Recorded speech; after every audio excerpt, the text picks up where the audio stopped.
28-2021 here at the high school auditorium to order. Could I have a roll call, please, Tammy? Linda Ginley, Todd Gaspar, Here. Chad Krieger, Here. Ron Liberty, Here. Kendra Osmond, Here. John Smith, Here. Maria Volpe, Here. Brett Waller, Here. Kevin Blake. Here. I'd like to take a moment and clarify the purpose of tonight's special board meeting. The school year is nearing the completion of the first month, and many articles and opinions circulating through media and social media alike. It was determined to be in the best interest of the Merrill Area Public School District to conduct this meeting this evening and to discuss the current COVID-19 data and protocols in place in our district and to utilize this opportunity to discuss this topic as a standalone agenda item. We completely understand these are frustrating times for everyone involved. It is clear and normal that people have differing opinions on most, if not all, topics in life. So why would COVID-19 be an exception? It is not. Administration and board members have taken your calls, texts, and emails, and they are taken seriously, and they will be continued to be taken and handled in a professional manner. Please understand, just because your preferences are not the protocol or procedures in place today, that does not mean we do not care or listen. I will also let you know that we have not wavered in the understanding and belief that face-to-face education is what is best for our students. No offense to our friends at Bridges Virtual Academy. Let us not forget that the safety and wellness, both physical and psychological, of students and staff are the highest priority as well. A number of district citizens have shared their concerns of educational setbacks and too much time off for what they deem are healthy students. Some also question contact tracing or tracking protocols and what is state statute versus constitutional rights. Please let me remind everyone that to date, the only strategies, protocols, or procedures that we, the Board of Education, have adjusted to my knowledge is that of making masks optional back in May. Administration has been clear from the start of the pandemic they would do whatever is recommended by the Lincoln County Health Department and their state and federal resources to maintain the highest level of safety and do their best to mitigate the spread of COVID-19 to the best of their collective abilities. While masking continues to be a sensitive topic, as are many of the mitigation strategies, it appears that the topic of quarantine has become the current point of frustration referenced the most, albeit for a variety of different reasons. Please understand that we are aware of what other boards, communities, and counties have done or are trying or doing for better or worse in the past few weeks or months. Only time will tell on those results. Please remember that we are Merrill, the Blue Jays, and should be proud of the fact that we can have open professional discussions and dialogues and to do what we feel is best for the safe face-to-face education of MAP students. As I call the agenda item for discussion and we discuss this information, please understand that we will continue to work together for what we collectively believe is best for not only the students and staff of the Merrill Area School District, but the Merrill community as a whole. Thank you. That being said, our agenda item we'll call for discussion is review and possible action regarding current COVID-19 protocols for MAPS specific to quarantining of students, staff, and to review procedures on the MAPS website. While collecting information and trying to figure out where to begin, not being repetitive for all the work administration has put on what's on the website, and specifically do a presentation going on one item at a time, I did ask board members to contact myself and Dr. Sample and to ask some questions to specifically go through things, and I do have those questions and some answers, and we'll start by going through there and have some open dialogue with the board and Dr. Sample, as well as Karen Baker is on site this evening.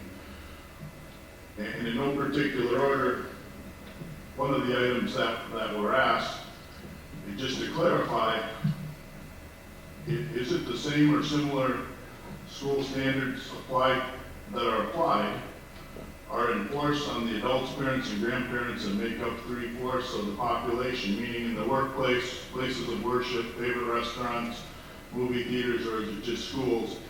And if so, how does this apply and how is it enforced? So when we were talking about that, one of the first things, and you can chime in also, Dr. Sample, was first of all, school districts are required by statute to report. And that's clearly in policy. Students are mandated to attend, not by choice.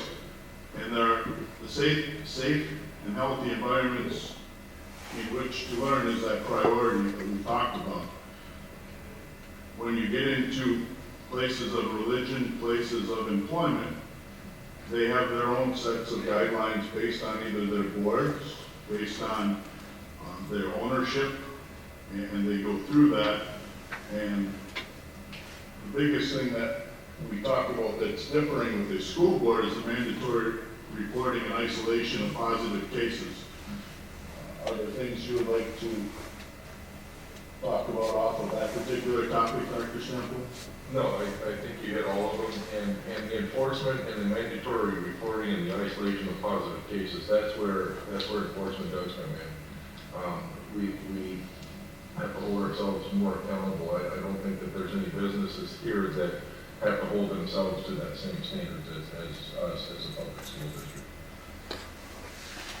All right, listen, as we go through each one, we'll ask the follow-up questions instead of going through the list and coming back. So, I see Mr. Smith had his hand up. John, go ahead.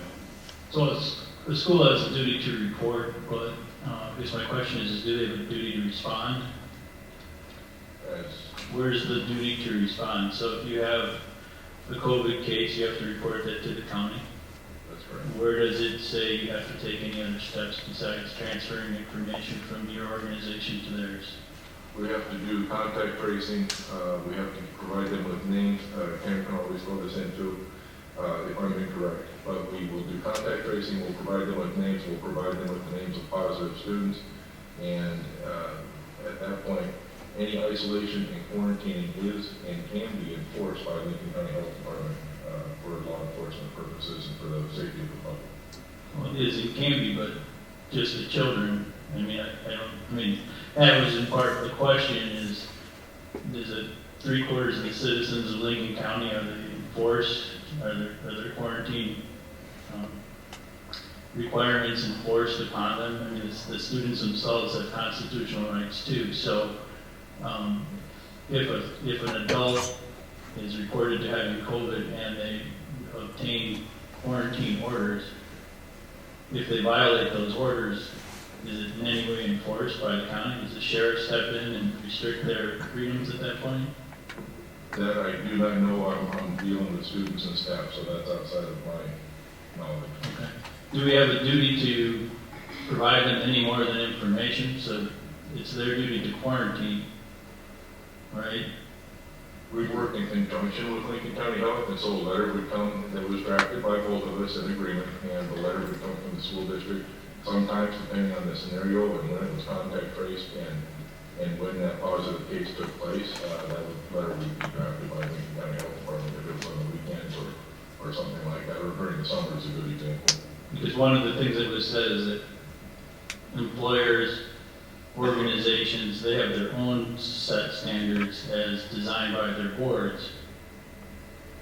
We are an organization and we are a board, so we would design our own set standards. So if County Health came to a company and or an organization said quarantine all your staff effective immediately because you have sit together 3 feet apart for a period of 15 minutes or more, and the organization says, no, we're going to function as a business, and we're not going to assist you in the quarantine of our employees, that'd be a decision they would make.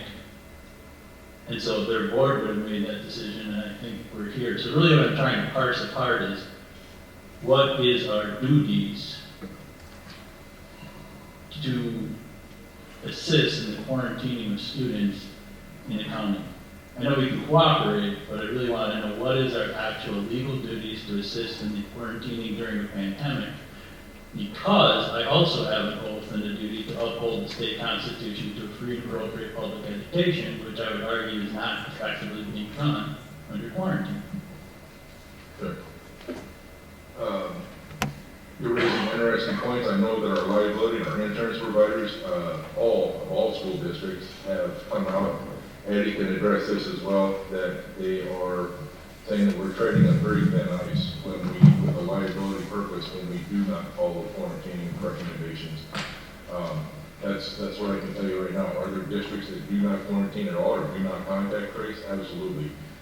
We're trying to follow best practice because we believe in the safety of our students. And so we turn to the experts, we partner with Lincoln County Health, we partner with the state, who gets their information from CDC. And I do respect that. What I'm challenging, I guess, administration and this board to also take into consideration are the words like safe and healthy environment. That doesn't apply to someone who has a hostile home environment, and it doesn't apply to an environment that's conducive to an education. So it's like we're meeting the expectations perhaps of the Lincoln County Health Department when we follow their guidelines, but are we actually meeting our own expectations as a school board to provide free and appropriate public education to students? And I don't know if we're thinking along the lines of the duties that we swore an oath to, or are we just trying to assist another organization to execute their oaths? Because we all executed oaths, and it wasn't to, pandemic control. Although important, our oaths were to provide education, and we can get into details later, but virtual education is neither free nor appropriate. We go to great lengths to give that to students that qualify for that. But if you're not a virtual educator, right now you are not receiving your education. You're quarantined and you're excluded from advancing academically. And that is We're doing that on purpose. correct. And that is difficult. Virtual instruction is extremely difficult. It started March 13th or 6 days following that, a year and a half ago. So it's something that we didn't sign up for, but in the interest of student safety, we accepted that challenge. The alarming rates, the increase of positive COVID cases right now, we just had 19 students recently that were quarantined that had now tested positive, and that's information from this afternoon. What I don't, if anybody here can guarantee me that we are avoiding a district-wide shutdown and that the numbers will never ever climb to have to shut down the entire district, I would be more apt to look at other options. But if we have to shut down an entire district and we have to return to what we did on that March 17th and March 18th, a year and a half ago, that's going to include everybody. And we're all going to be teaching and learning from our dining room tables. That's not what I want for this district. All right, I'll reserve the right to follow up later. Sure, and this time I'm going to call on Karen Baker. She had something to add. Karen, go ahead. Good evening, board members and Dr. Sample. Excuse my voice, I have severe allergies at this time. If you will reference the Lincoln County Health Department communication dated September 27th, 2021 at the bottom, it talks about the quarantine and isolation authorities, and this has direct information regarding the Wisconsin state statutes as what the local health department's responsibility is. And if you continue on to the second page, it also talks about what the responsibilities are from the district standpoint as well. And you also can reference policy 252.21, communicable diseases, and that is one of our board policies, which is the district's responsibility to report all information. I think there might be some misinformation in that we do not report positive cases to Lincoln County Health Department. Lincoln County Health Department provides that information to us in a very limited, confidential manner. It is then our responsibility as a school district to follow up on those cases, identify the students or staff who have been contact traced because of their closeness to another person. The county then sends communication to a family indicating when their quarantine release date is. The difference from last year to this year is, and I don't have specific data from last year on how many quarantine students became positive, because in all honesty, it was not happening, and it was not data that was tracked.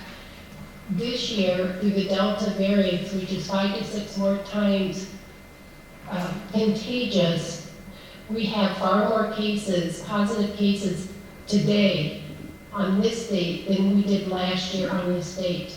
I provided you with our contact tracing information, not by name, from last year, from the entire year, where you can look at and compare dates to dates. The trends that we are seeing right now, which is very alarming, is that several of the cases who are quarantined, they may be quarantined off a contact tracing list from the district. They may be quarantined off of a family or another situation. They are turning positive. This is something that we have not seen in the past. The other thing that we have not seen is last year, children historically did not get COVID. This year, with the Delta variants, we are seeing that they are. The other thing that we are seeing is that those who are vaccinated are also having what are called breakthrough cases. If you look at the other information, and it talks about, you can see, and this is the positive case comparative data. Last year in September, there were 20 cases. This year, thus far, we have 60. The trend that we are seeing right now has not even reached the peak level. I, as an educator, consider myself an expert in the field of people services and special education. I am not an expert in COVID or medical conditions. Therefore, I rely on those who are the experts. And we can start with Lincoln County Health Department. We can go up to the Wisconsin Department of Public Instruction. We can go up to the Wisconsin Department of Health, and we can go up to the CDC. These are the experts. These are the people that we as a district lean on for their expertise. If you look at the other information that has been provided, it talks about the transmission of this COVID in that information, and more importantly, the guidelines for the prevention, investigation, and control of COVID outbreaks in K-12 schools. This was put out by the Wisconsin Department of Health Services. The information is all the same. What is the first way that we can combat COVID-19? Vaccination. It's a personal choice. You know, I've sat before you on many occasions and I've advocated that vaccines are a personal choice. There are the mitigating factors that address the mitigation. Social distancing, universal masking. As a board, you have decided to not have that and have it optional. That's okay. We work around those parameters, but all of the mitigation strategies are in here.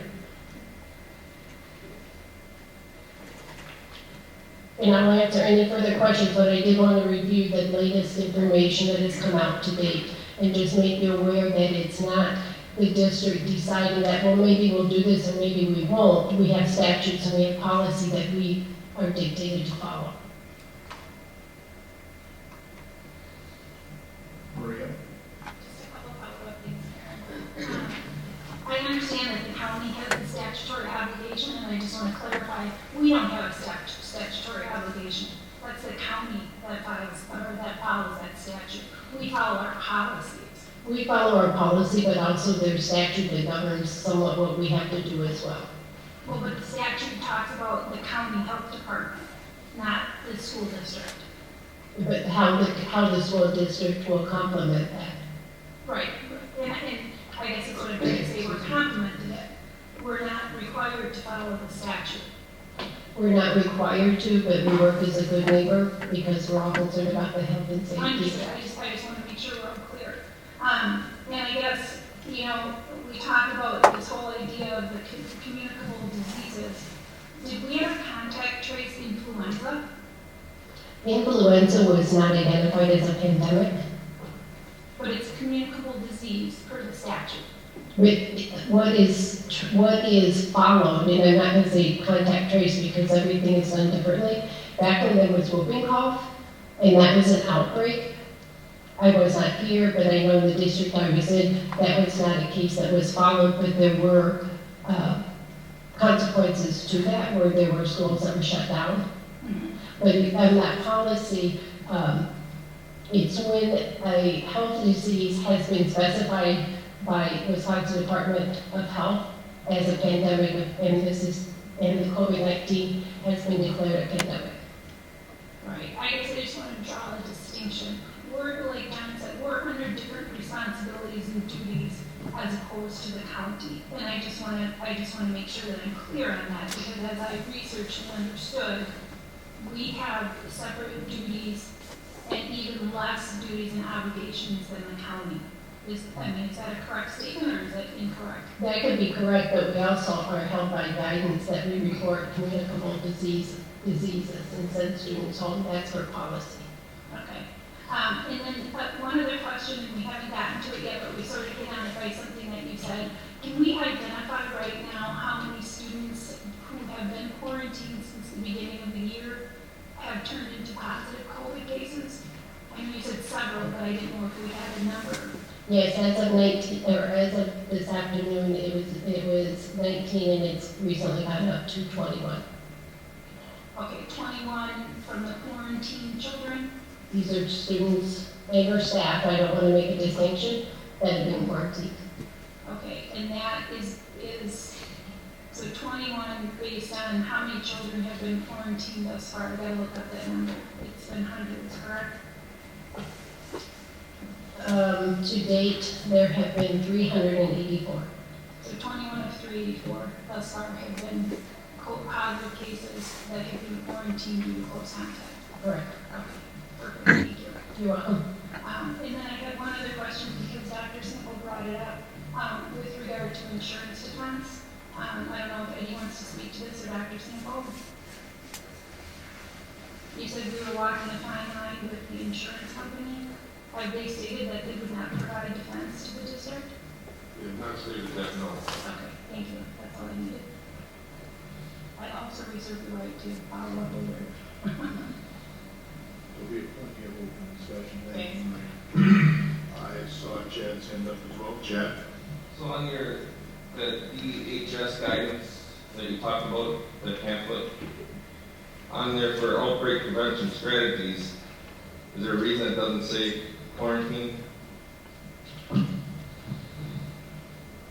Right now it says fully vaccination, face mask is number 2, physical distancing, screening, testing, stay home if sick, ventilation, hand hygiene, cleaning, and then signage and communications. It doesn't even mention quarantine on That would be part of the processes for the Lincoln County Health Department. I can't answer that question specifically, Jack.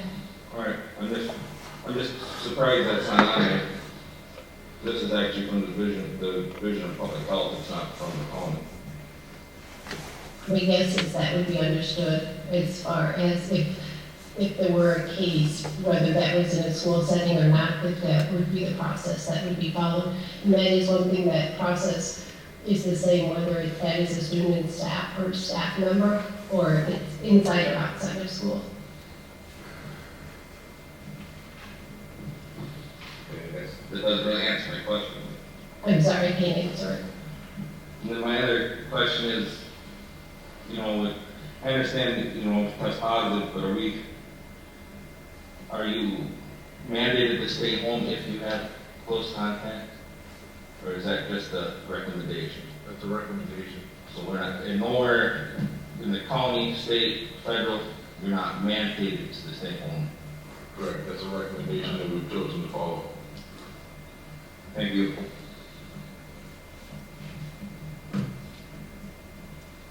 One of the statements made, and if we could follow up on that, was I've had some varying questions by board members and the public alike, was talking about the school district's responsibility for tracking or contact tracing. Who sets the guidelines as for what that looks like or means as far as in a classroom, in a building? So who trained the people doing that, which is our employees, and through your department, Karen? Who trains? Not just who trained, somebody had to come up with the guidance to say this is what contact tracing looks like and where our protocols came from. If we sit next to each other for, as referenced already, between that 3 or 6 feet, and within the 15 minutes, that one's clear and obvious to most members of the community.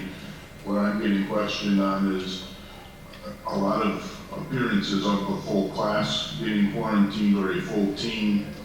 So what do those things look like as far as contact tracing? Is that the case, or do we determine that if student or staff A has a positive test? Can you step us through what that looks like? Because I know you guys go through a lot of work to figure that out. It's not just as easy as asking that student or staff member who they saw that day. So could you explain just in general what that looks like for us, please? Sure. We receive information from Lincoln County Health Department, or it might be from a parent. With testing now, parents are able to access their test results through their portal much faster than it gets to Lincoln County. So a lot of times our parents will communicate that to a building administrator. And at that time, we have a form that we fill out, and it lists the day that the person had symptoms, and then it has the dates of exposure. The dates of exposure goes back 2 days from the date of symptoms. And then there is communication done with the classroom teacher as far as identifying those people who would have been within 3 to 6 feet or greater than 15 minutes. And one piece to that is, without masks being worn, that eliminates the majority of the people from being exempt from being contact traced. Once that list is completed, and then it has to do with classroom contacts, it has to do with lunchroom contacts, if a student rides a bus or not, and if there are after-school activities. Then those names are put on there with all the family information. Family members are then contacted to pick up their students. They are told that they are close contact, and then the health department follows up with a letter with them explaining what the procedures are. That being said, I have not been in a building and actively done contact tracing, but that information comes to me when completed, and then I share that information with the county.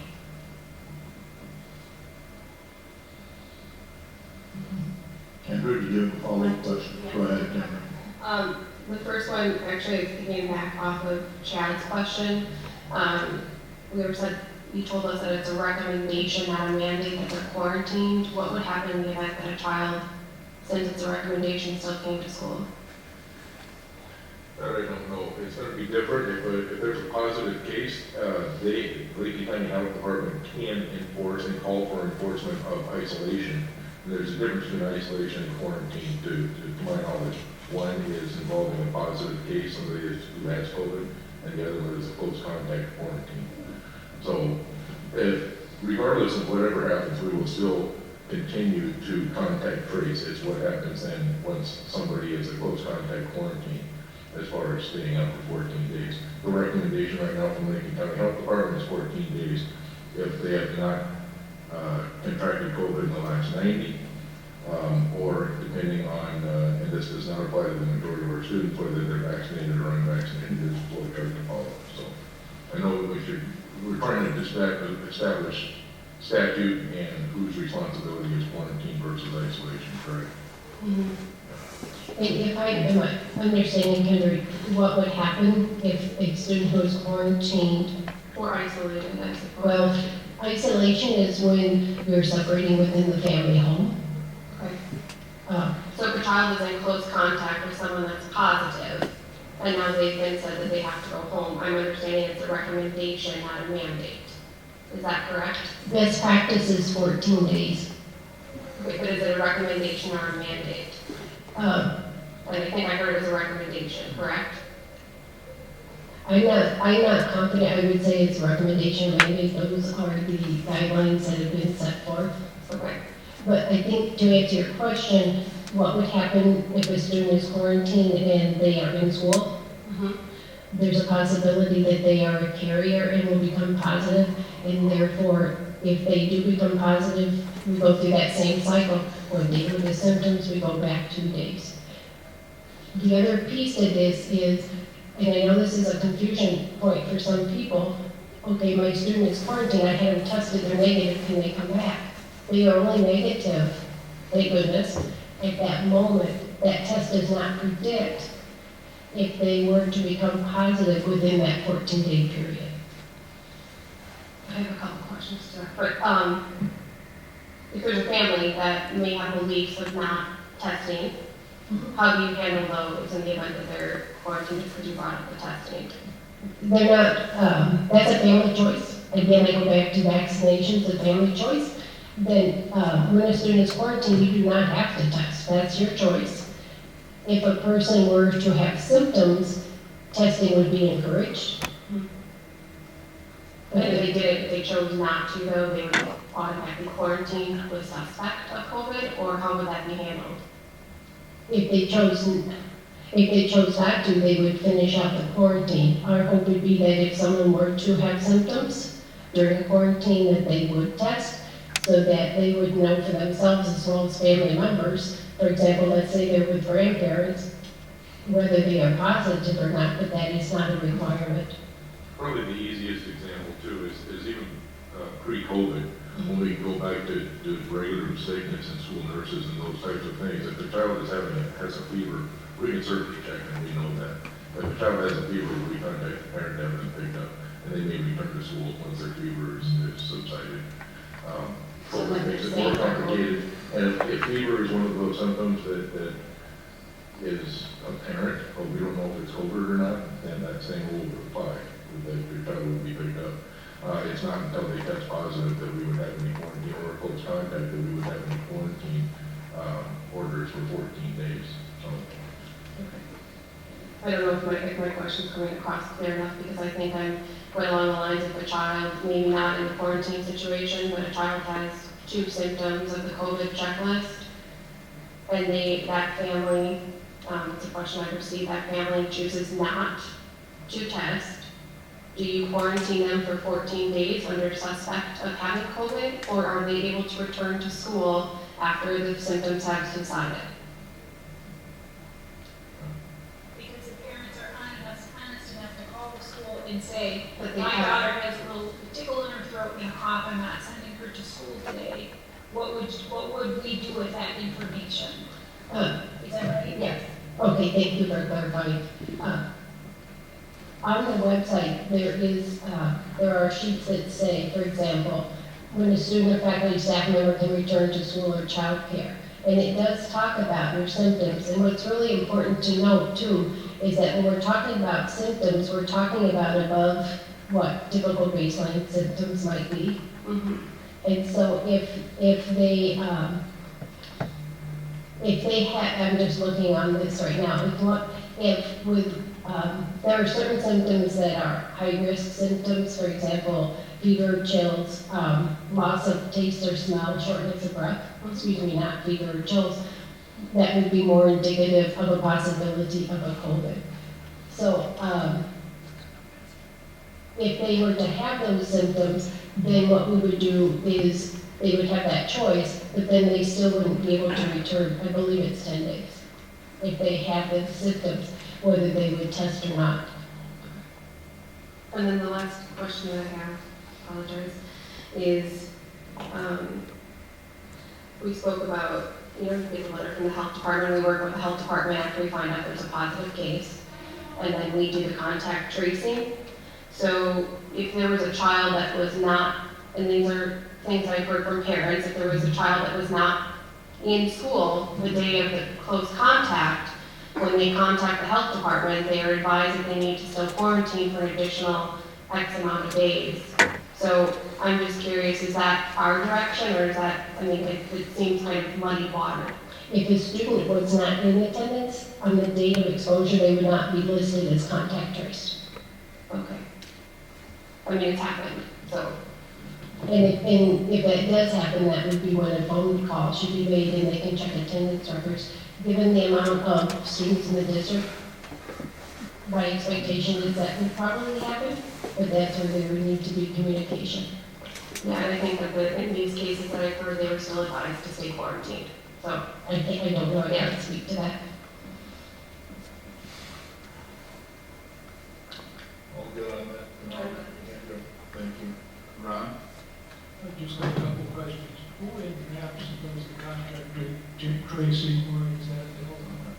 No, Max does all contact tracing. So you have people in each building, or? Yes, typically it's the administrators within each building with the assistance of administrative assistants and then also communication with teachers.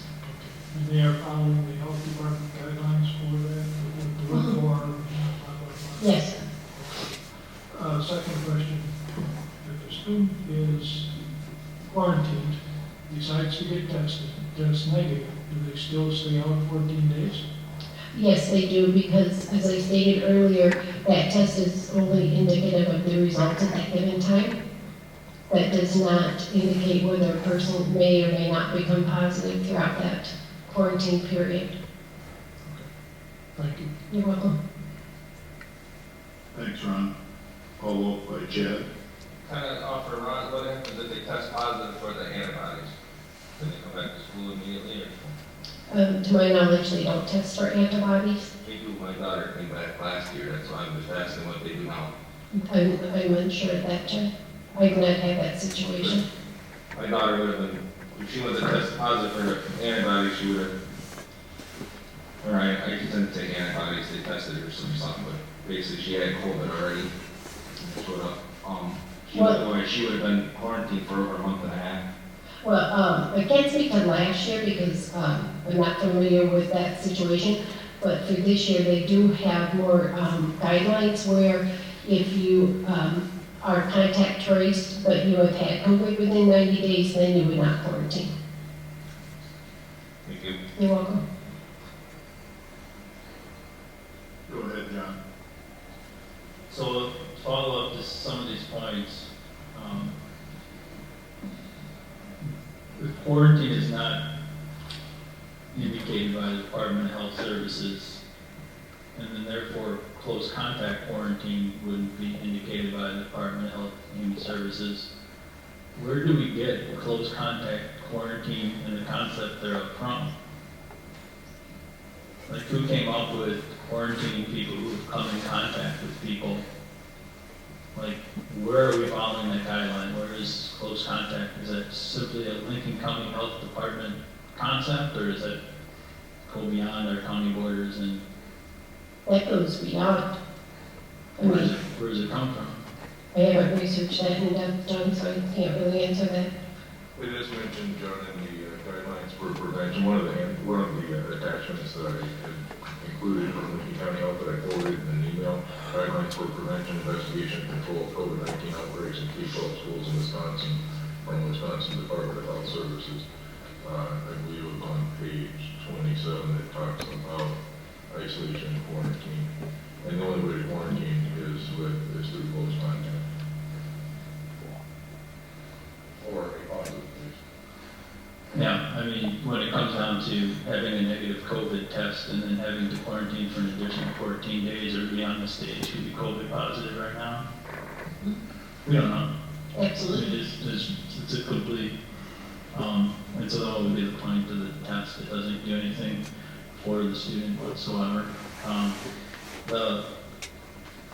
The other aspect that I think puzzles me goes back to Kendra's question in that close contact quarantine is not mandated, even from what I'm understanding from regular statute. It's a recommendation. And if you think about it, I mean, you are not positive. You are just have come in contact with another human being that could be COVID positive. Sorry, right? Contact. But if the parents decide to send their kids to school that morning because they don't accept that recommendation, because it is a personal choice, like vaccines and everything else, will we educate their child that day, or do we as a school system send them home for 14 days? I have contacted, I was in contact with law enforcement recently, and law enforcement has worked with Lincoln County Health Department as well. They're also concerned about the safety of our schools, and if they are quarantined, at least at this point, it's not the parent that gets to decide if their child can be in the schools, it's the schools that get to decide. And so I contacted law enforcement to further reinforce that, and they supported that. Okay.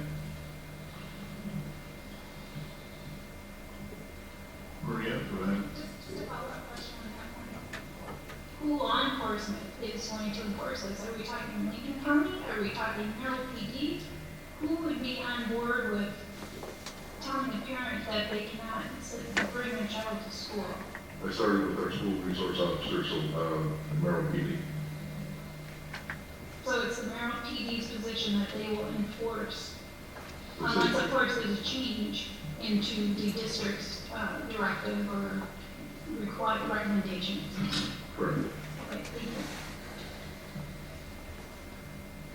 Just to dispel one thing, Karen, I know we talked about policy and procedures being on the school district website, and you referenced that before. One of the things that were mentioned in communication with the board was that grade schools, the middle school, and the high school handle things differently. My understanding from everything we see in the charts and the data is that the same procedure is followed in all buildings, with the exception, and it is the same, but if you're 12 or under, you cannot self-report being vaccinated because it's not allowed at this time, so you could not go down that side of the chart, so to speak.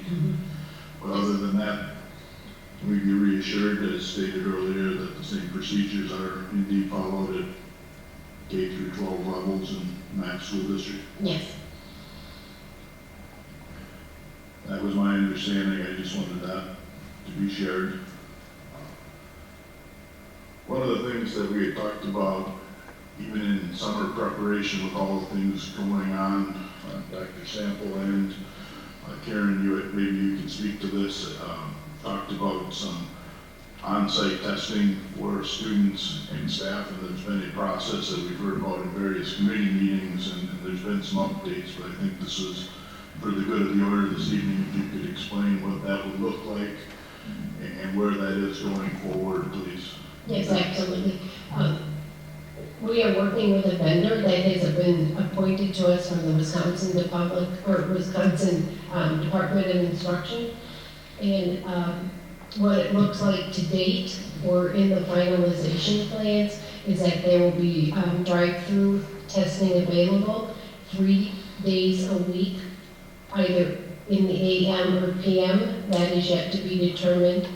And any staff or student or direct family member or parent, if they are in the car, and I say that because if we had a high school student that drove through for their parents or guardian to be tested, they would need to be in the vehicle. And so that would be a service that is provided. That is not required by any means. This is just another avenue to try to provide some more resources for our community and to keep our students in school.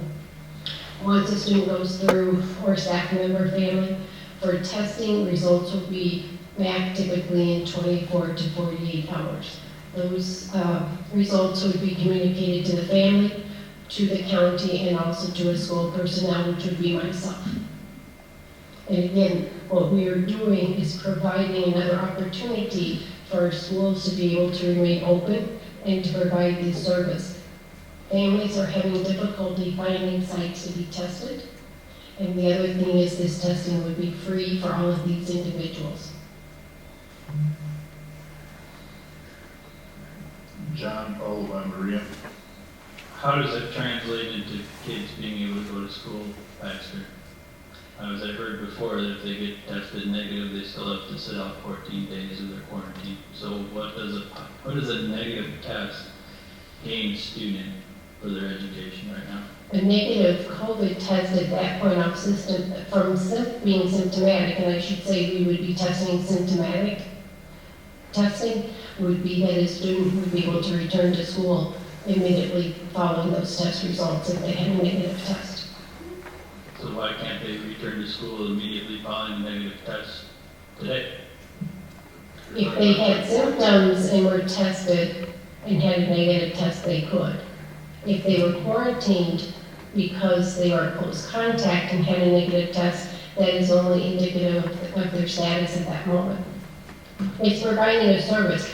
We have families and staff, and they feel they may have COVID and they want to be tested, and they cannot find a place to be tested.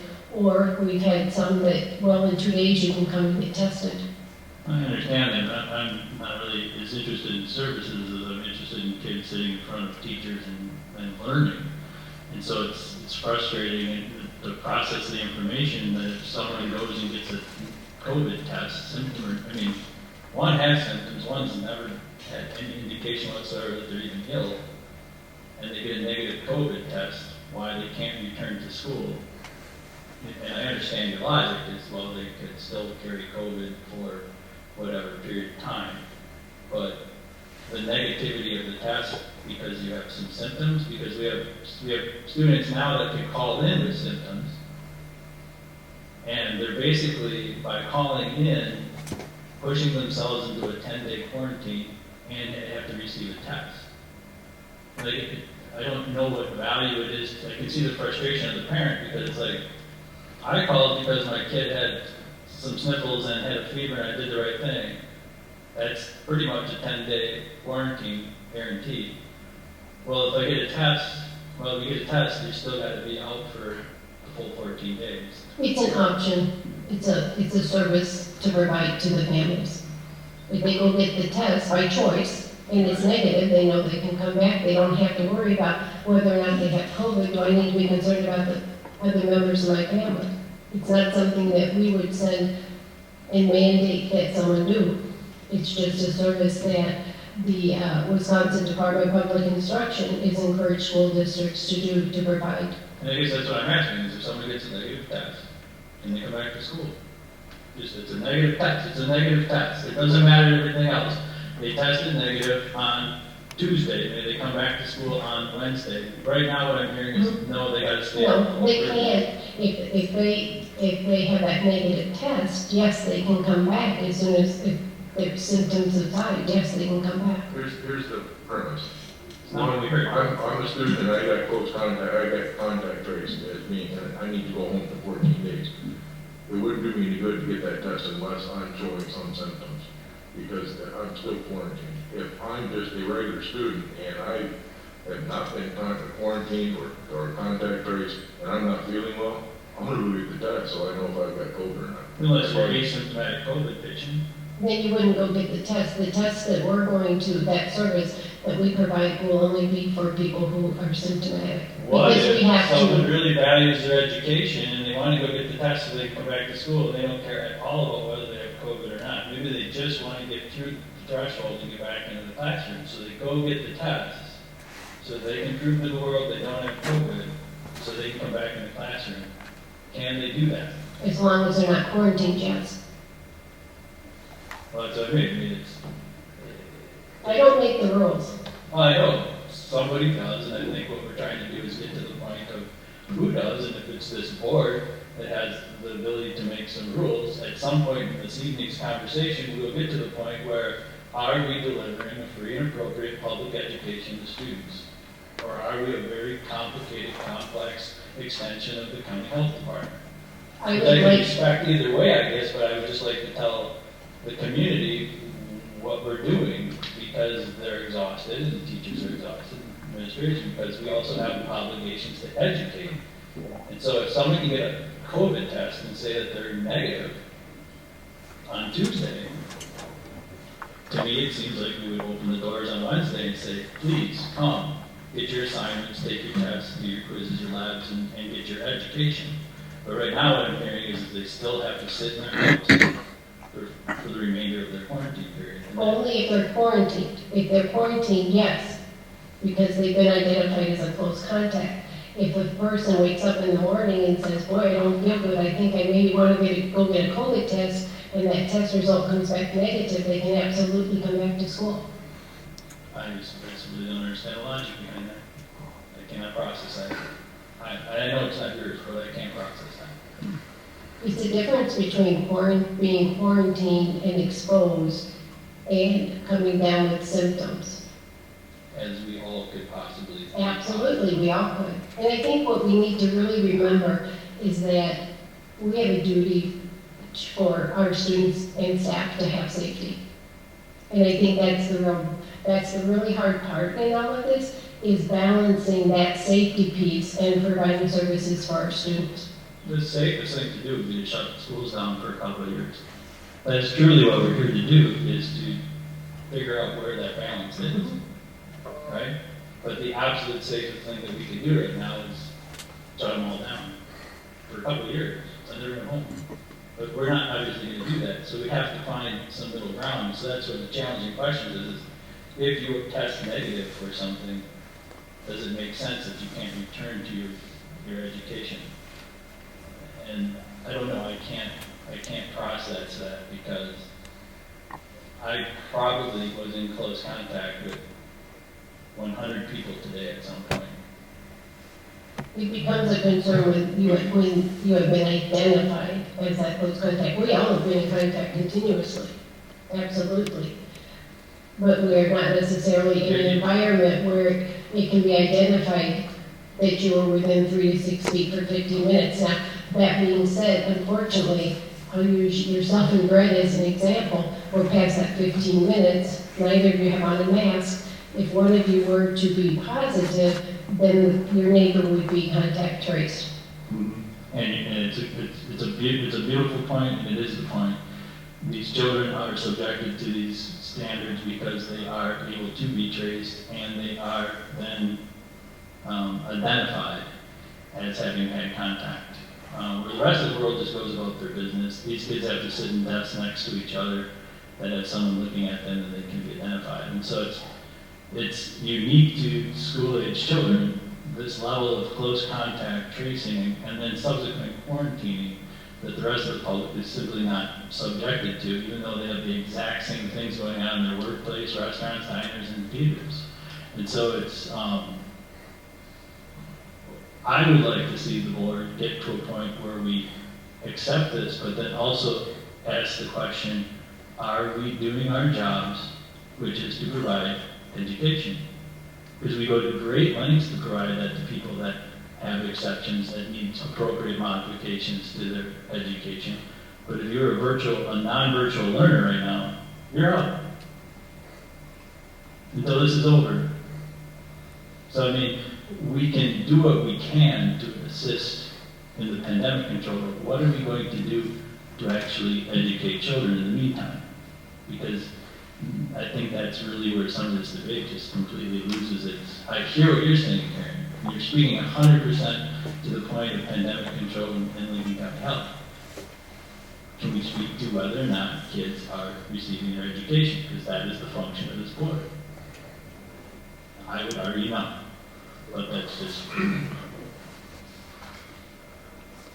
You're making it sound like we're not educating anybody, but we're not only contact tracing as administrators, but we're also educating, we're also dealing with those absences and trying to get them caught up. We're juggling about 9,000 balls all the same time here. In the interest of student safety, and we need to keep them safe in order to get them to a place where they can learn. It's which came first, the safety or the achievement.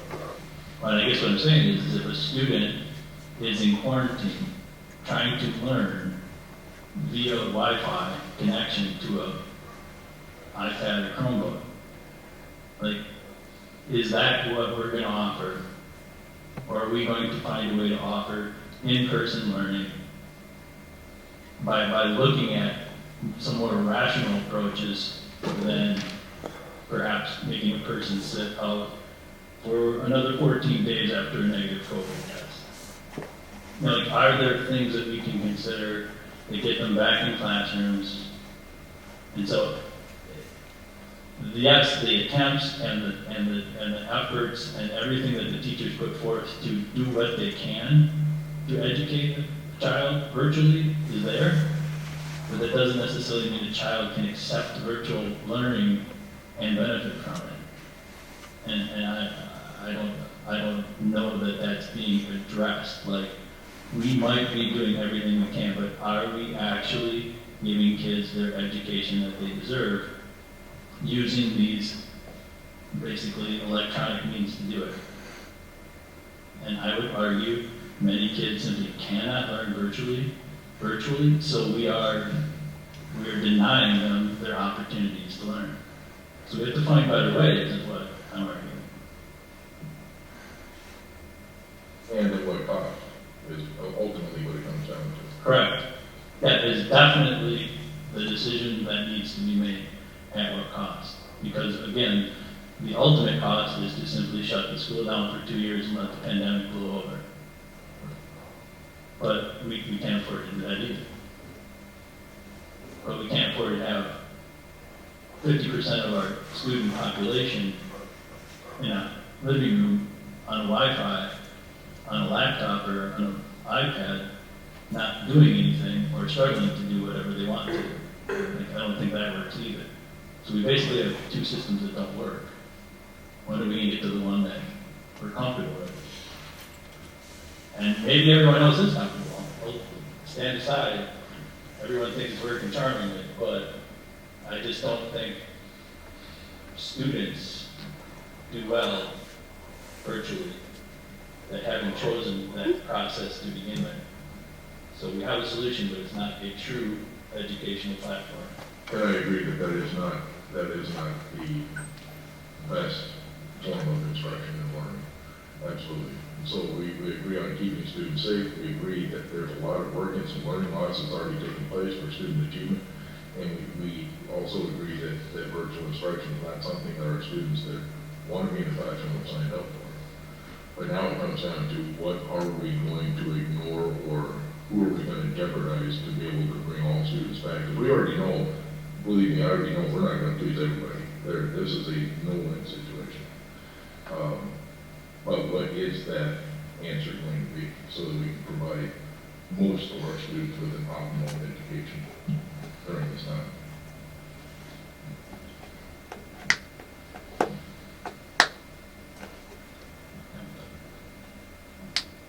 Maria? I did. Thank you. Just a couple points. I think we all know, and I think everybody can agree, that virtual learning is not where we want our children to be. For the last 18 months, not just math, it's been a disaster in the United States. I mean, virtual learning is not where we want to be. We want kids in the classroom. We don't want children in home environments that are not the best. Virtual learning is not for the kids that have not chosen to be virtual.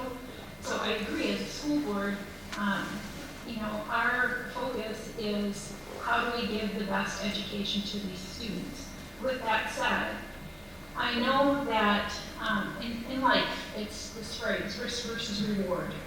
What do? We make decisions all day long about what's the best, right? We take risk versus what's the reward.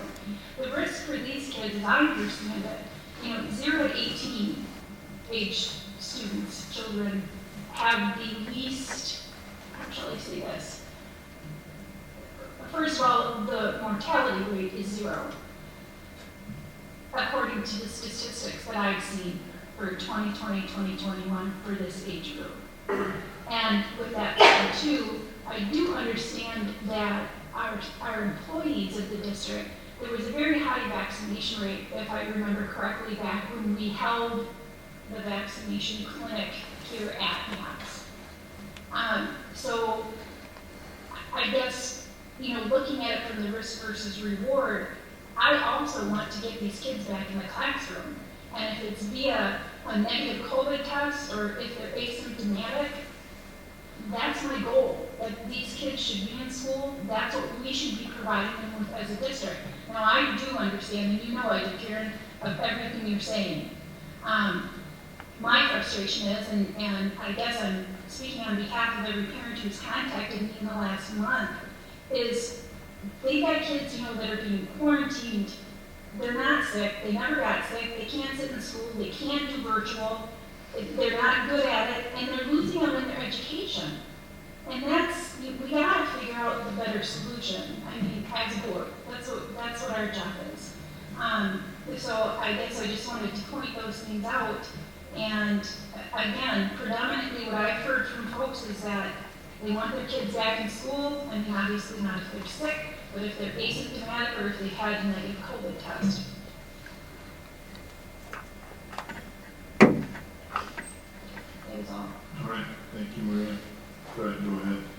I just have two thoughts. The first one, actually, I mentioned some, not tonight, but in a one-off conversation before. What's scary to think about is you have freshmen who last year or 2 years ago, were a freshman, now are a junior, and they've had really no high school education or experience other than what we had to do last year and their freshman year. And if I look back to when I was a freshman, sophomore, junior, and going into my senior year, the amount of decisions that had to be made about your life after you walk out these doors was huge. It was daunting in a normal year, let alone a pandemic, and let alone virtual learning, let alone you quarantine 6 times over in the course of a school year, insert 15 other reasons. I guess my thought or my question would be, I see we have a variety of our administration here at the building levels. The health department, the CDC, the state of Wisconsin, even us as a board, our admin, we're kind of all doing this top-down approach and trying to figure out what works best. Does any principal want to speak to that? I mean, you're in your buildings, you see the students more than any of us sitting up here. Even our administration sees them.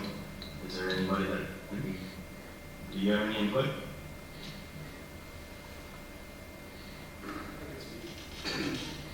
Shannon, could you come up to the microphone, please?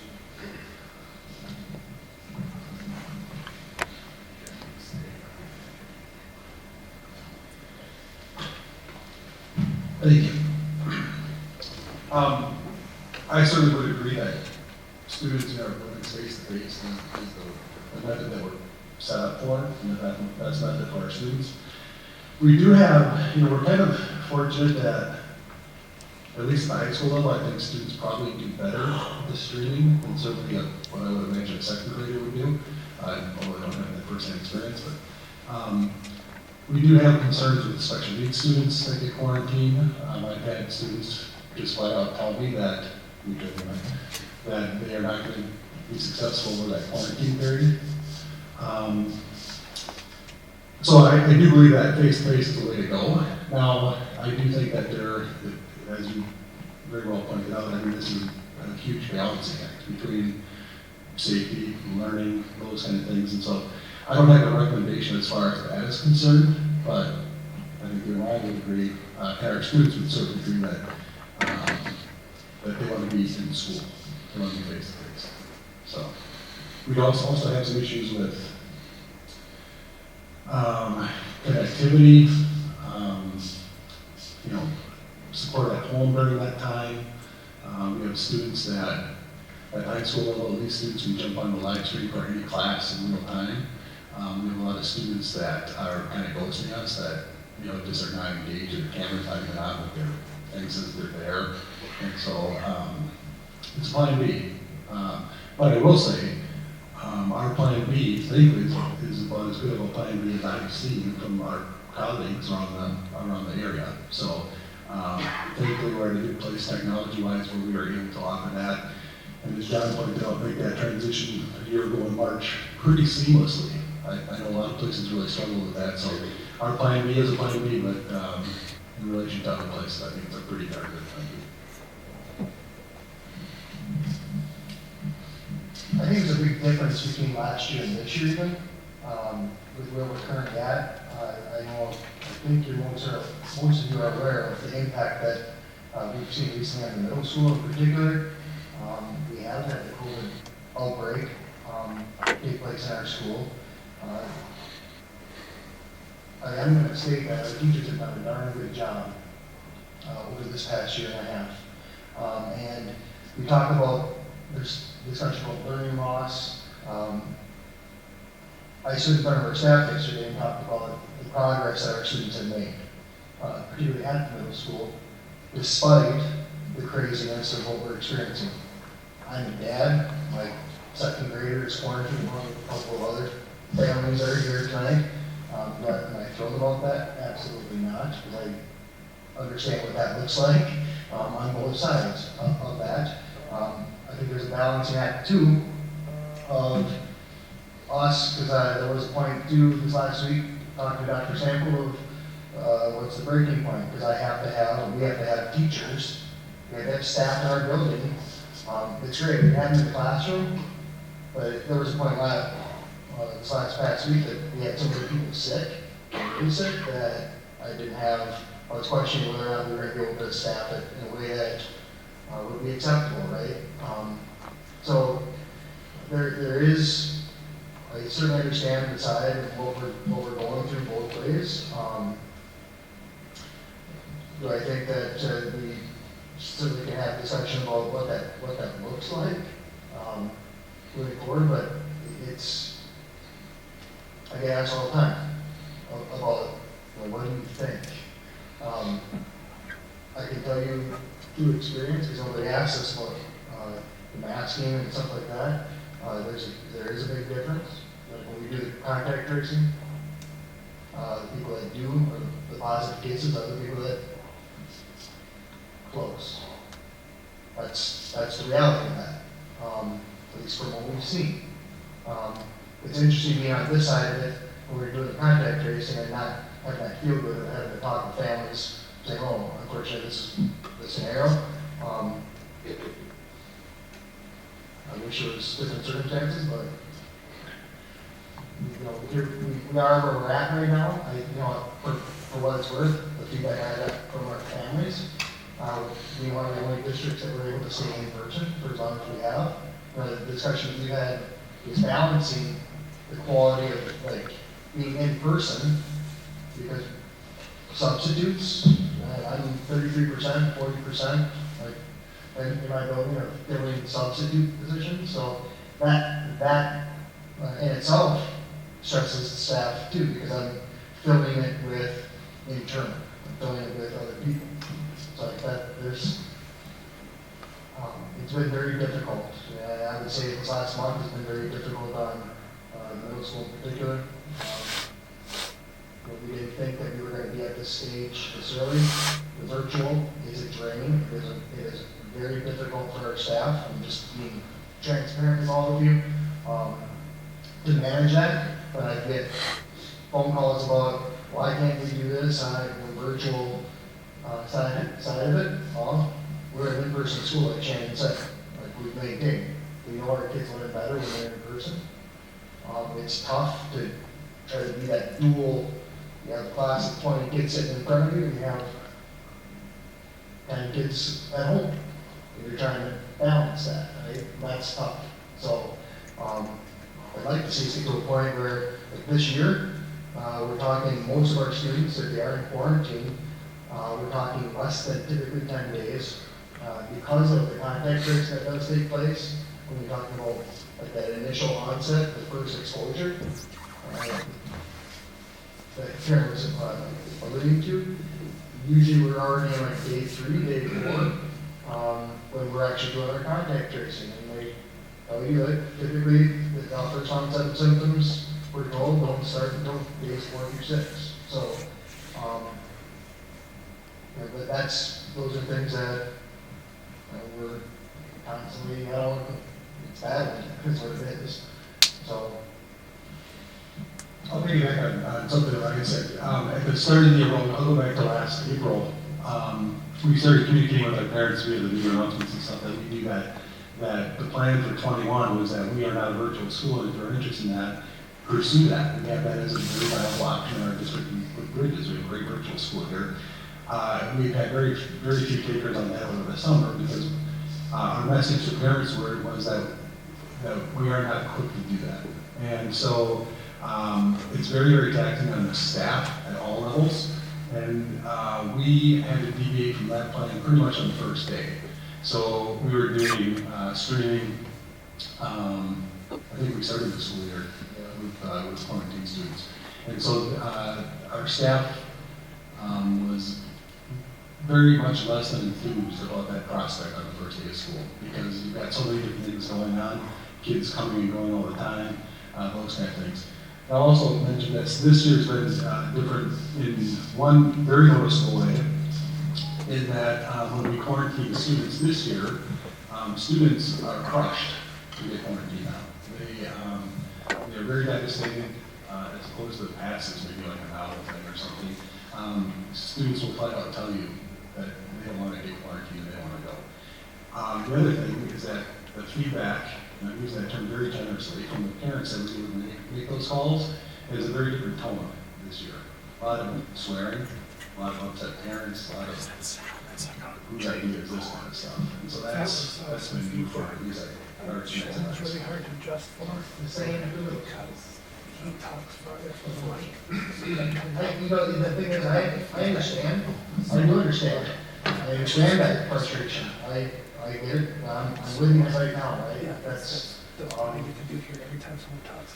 what it is. But there's, I don't know if there's any other specific questions, like when we talk about education, I think apps in general has done a good job of making sure that our kids are receiving the best education that they can, Maybe not. given the circumstances that we're under. That's just, I think, the reality of our current state right now. John, go ahead, follow up. And I agree, Merrill teachers have been phenomenal with the hand they were dealt. I think that's important to keep in mind through this whole discussion. It's the hand that you're dealt, and you play your cards how you can. But what I heard you say is, I heard the principal of the high school say we're not equipped to teach virtually, but we do. And I heard you say that 30 to 40% of the teachers are unlicensed substitutes. I've heard it said that students are devastated. Unlicensed or? You said substitute. I'm only filling 30% of my absences with a substitute teacher. Oh, okay, I got you. I'm only filling 30% of our, so if we have absences, 7 out of 10 absences are not getting picked up by one of our substitutes that we have on our list that we're able to call. So what you're saying is 70%, basically, you leave 7 vacancies, or 7 classrooms are being covered by another teacher. Or by an instructional coach, right. To give you an idea. On staff that's not responsible for that classroom. Not necessarily the classroom teacher that, or one maybe that even is in the content area. Yeah, John, to give you an idea, we had 13 people out on one day in our building alone to figure out how to cover 13 people. And these are close contact quarantines? I can't. For the most part. For the most part, there were certainly some positives that are involved in that, some people that were just sick, that were worried about that. So, in saying that, like that's,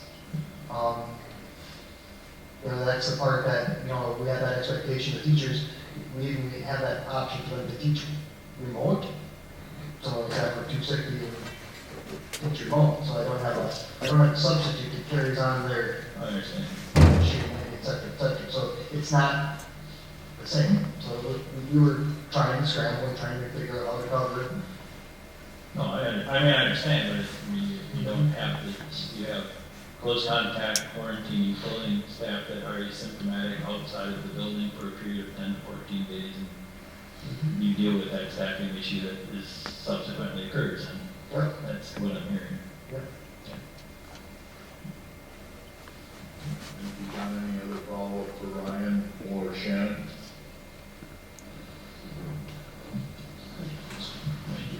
But you invite other building administrators up. Does anyone else want to take that opportunity? I'll speak about K2, because that's the complete other side of the spectrum.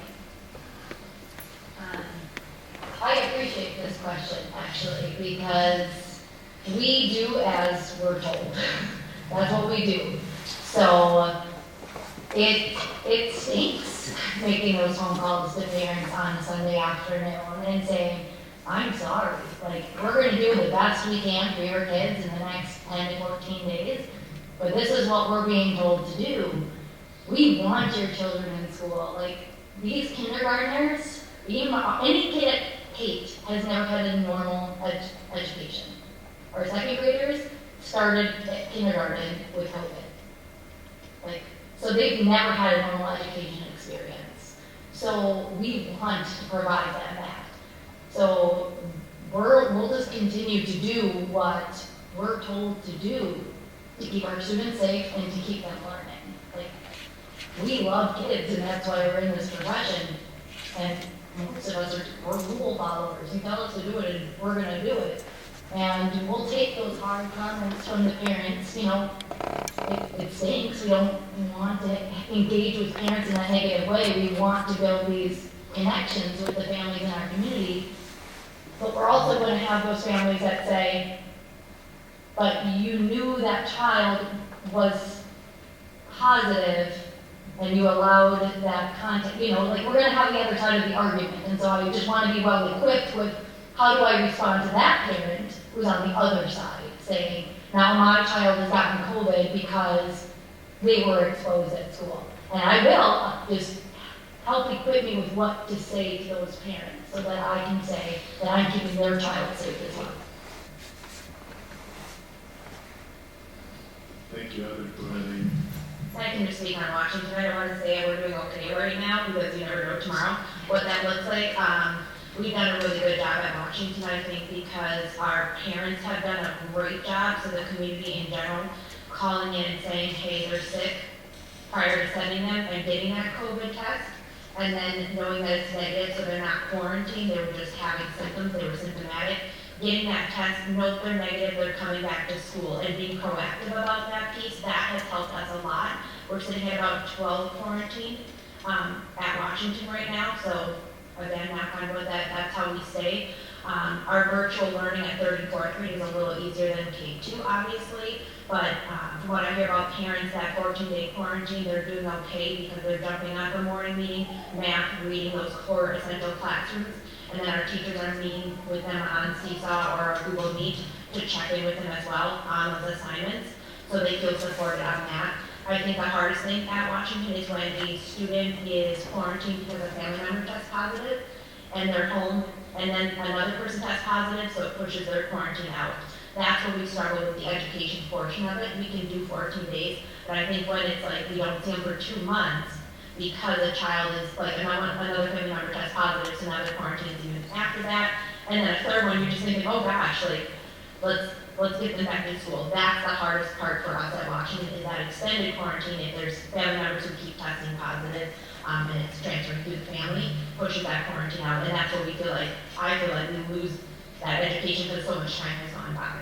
The 14-day we're doing pretty good on at 3rd and 4th grade just because they can jump on those Google Meets and the teachers are meeting with them and they're turning in their assignments. But those longer quarantines are harder for families and students and teachers. Thank you. Any follow-up for Amy or Heather?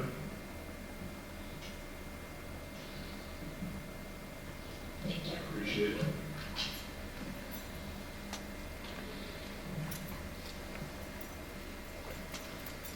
John, go ahead.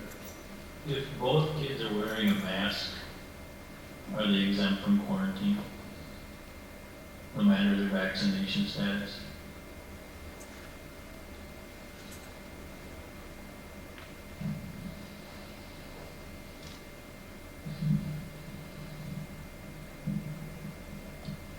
If kids are wearing a mask and the other mitigating factors are being followed, then, excuse me, yes, then there's no quarantine. And the other mitigating factors are the 6 foot. These are the things that we control. Correct. And not the child. Correct. All right. For the most part, outdoors makes it easier, but yes. I'm just, if there's 2 masks on their face, is this a done deal? Gotcha, yep. Correct. I feel like I'm ready to negotiate. I'll be honest, that's the one piece that has really held us back as far as the quarantining. Because if you look at the strategies that DPI, et cetera, have put out, masking is up there as one of the most important mitigation factors. Well, I think I know the answer, but I'll ask the question anyway, Karen, so bear with me. While we don't want to get into going back down the road of personal choice on the masking side, we know that X number of students in our district have been quarantined. Do we have an idea of what that number would look like if masking would have been required and all students would be wearing them? Can you step through that difference? I can only speculate that it would be very, very small. We're talking 10%? I can't predict that. And are there any for Mr. Smith's question, are there any other mitigation strategies that we're not currently utilizing for Lincoln County Health? I would say the social distancing, people are doing it to the best of their ability. As far as that is one of the huge ones. Hand washing, which is something that is definitely promoted. Staying home when sick is another one. The rest are pretty basic. Okay. Right here at the floor, and we kind of skipped around with your making sure, thank you. Chad, go ahead. I came out in May, so pretty much everything was done. The only thing I had part of the decision was removing the mask. From listening there, we do not have a policy in place. We are going strictly off what the county is telling us to do. Is that correct?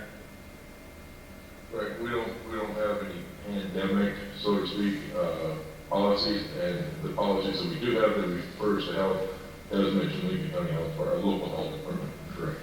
So then I guess, I'm guessing everybody that, do we have, I don't know, I want to say power, but do we have the right to set a policy as a board?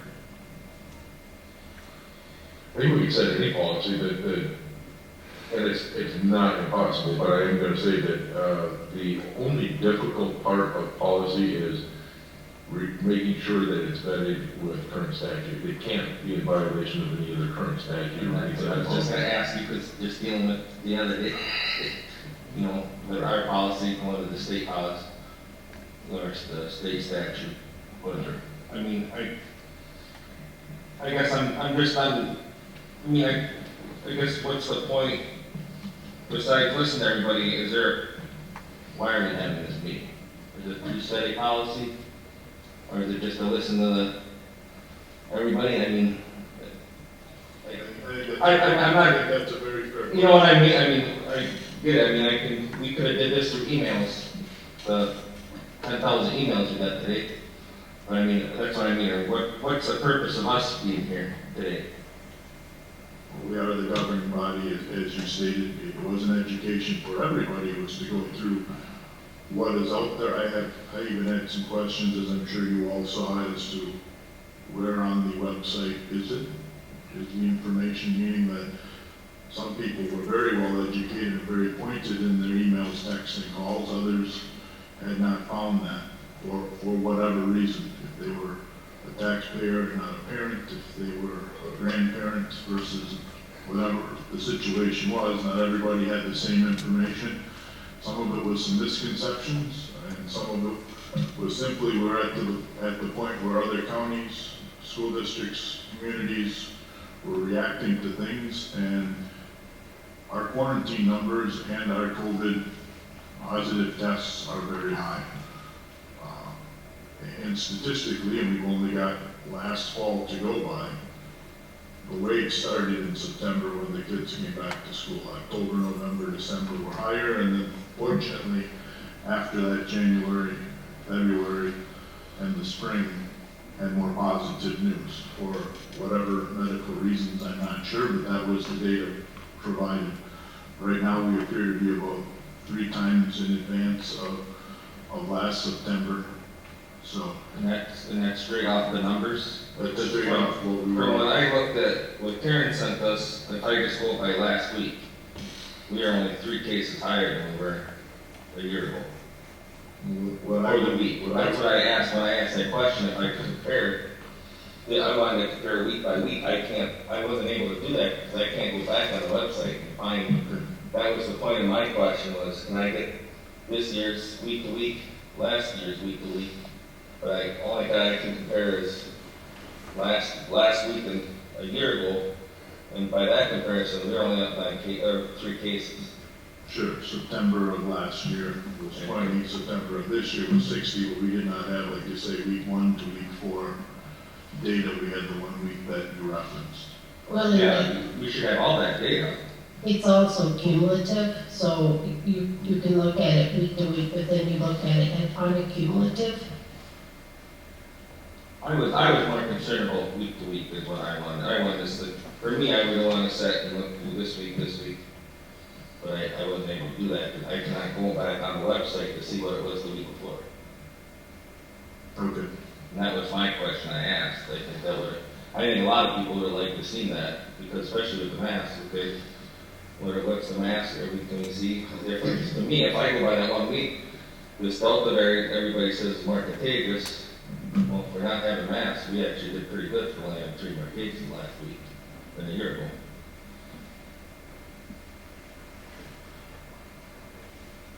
And to that point, we had X number of more students quarantined, right? Yes. I mean, depending which side you're looking at.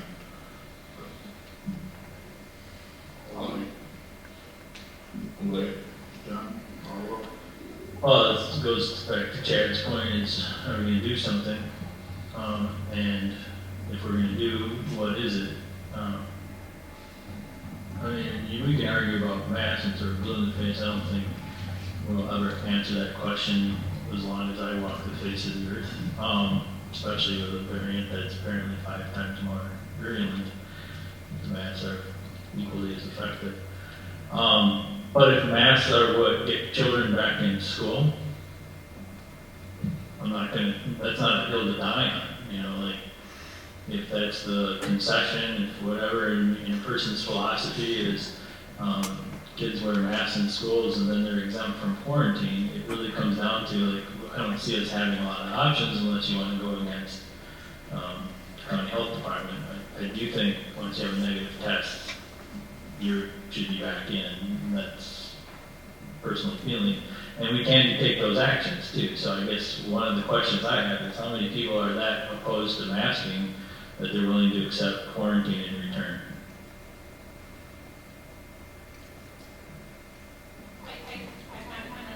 I'm raising my hand to what you just asked. I just wanted to state too, you know, the CDC states that there are no significant adverse health effects for mask wearers. I completely disagree with that. I think we've seen that over the last 18 months. The mental health consequences of kids having to wear masks constantly at school. So I disagree with the CDC on that. With that said, who is deciding that if a close contact has a mask on, that they're not quarantined? Is that us? Is that the county? That is the county hung up in the mitigation strategies. Mm-hmm. And we have not always agreed with the county.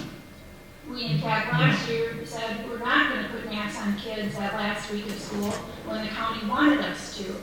So I guess where I'm going with it is if they have a negative COVID test, that they be allowed to come back into school. That would be where I would want to go with it tonight. Chad, you're asking what are we doing here? And I guess that's, after hearing what I've heard, after hearing from the community, after being a mom of a child who was masked, that's where I would go with it, is a negative COVID test, and they're allowed back into school. We're obligated to give these kids an education. At this point in time, I think the quarantines, my personal opinion, are excessive. I think we have a highly vaccinated staff. I think the risk to the students is low, and I would vote in favor of allowing children back into school with a negative COVID test, close contact or not. For clarification, because this question would come up, so that would be a parent's option to test, that would not just, the state, that would not be specified through the school district. Well, at this point in time, it would be up to the parents to get the negative COVID test, but if we do get that process in place where the vendor comes in here and we offer those free COVID tests, yeah, they could have a negative COVID test as a service to the community through the district. Or on the other side, positive as a service through the district. We're gonna, I'm sorry. No, that's my On the flip side of that, so let's play that out, then if there was a negative test, that child would return to school with a negative test. That's not a mandate as much as it's an option for parents, because if I'm a parent and my child was close contacted, I still have the option to quarantine for 14 days, and those absences are excused, correct? I didn't even state that, yes. It would be their option. Okay, thanks. Did you have a follow-up? Last year, we had students that were quarantined, correct? Yes. We had a policy of wearing masks. Correct. Okay. What was the result of the quarantine? Like, did they not have a negative test to clear that up? Or if they were wearing a mask and it was positive, they were wearing a mask and they got quarantined?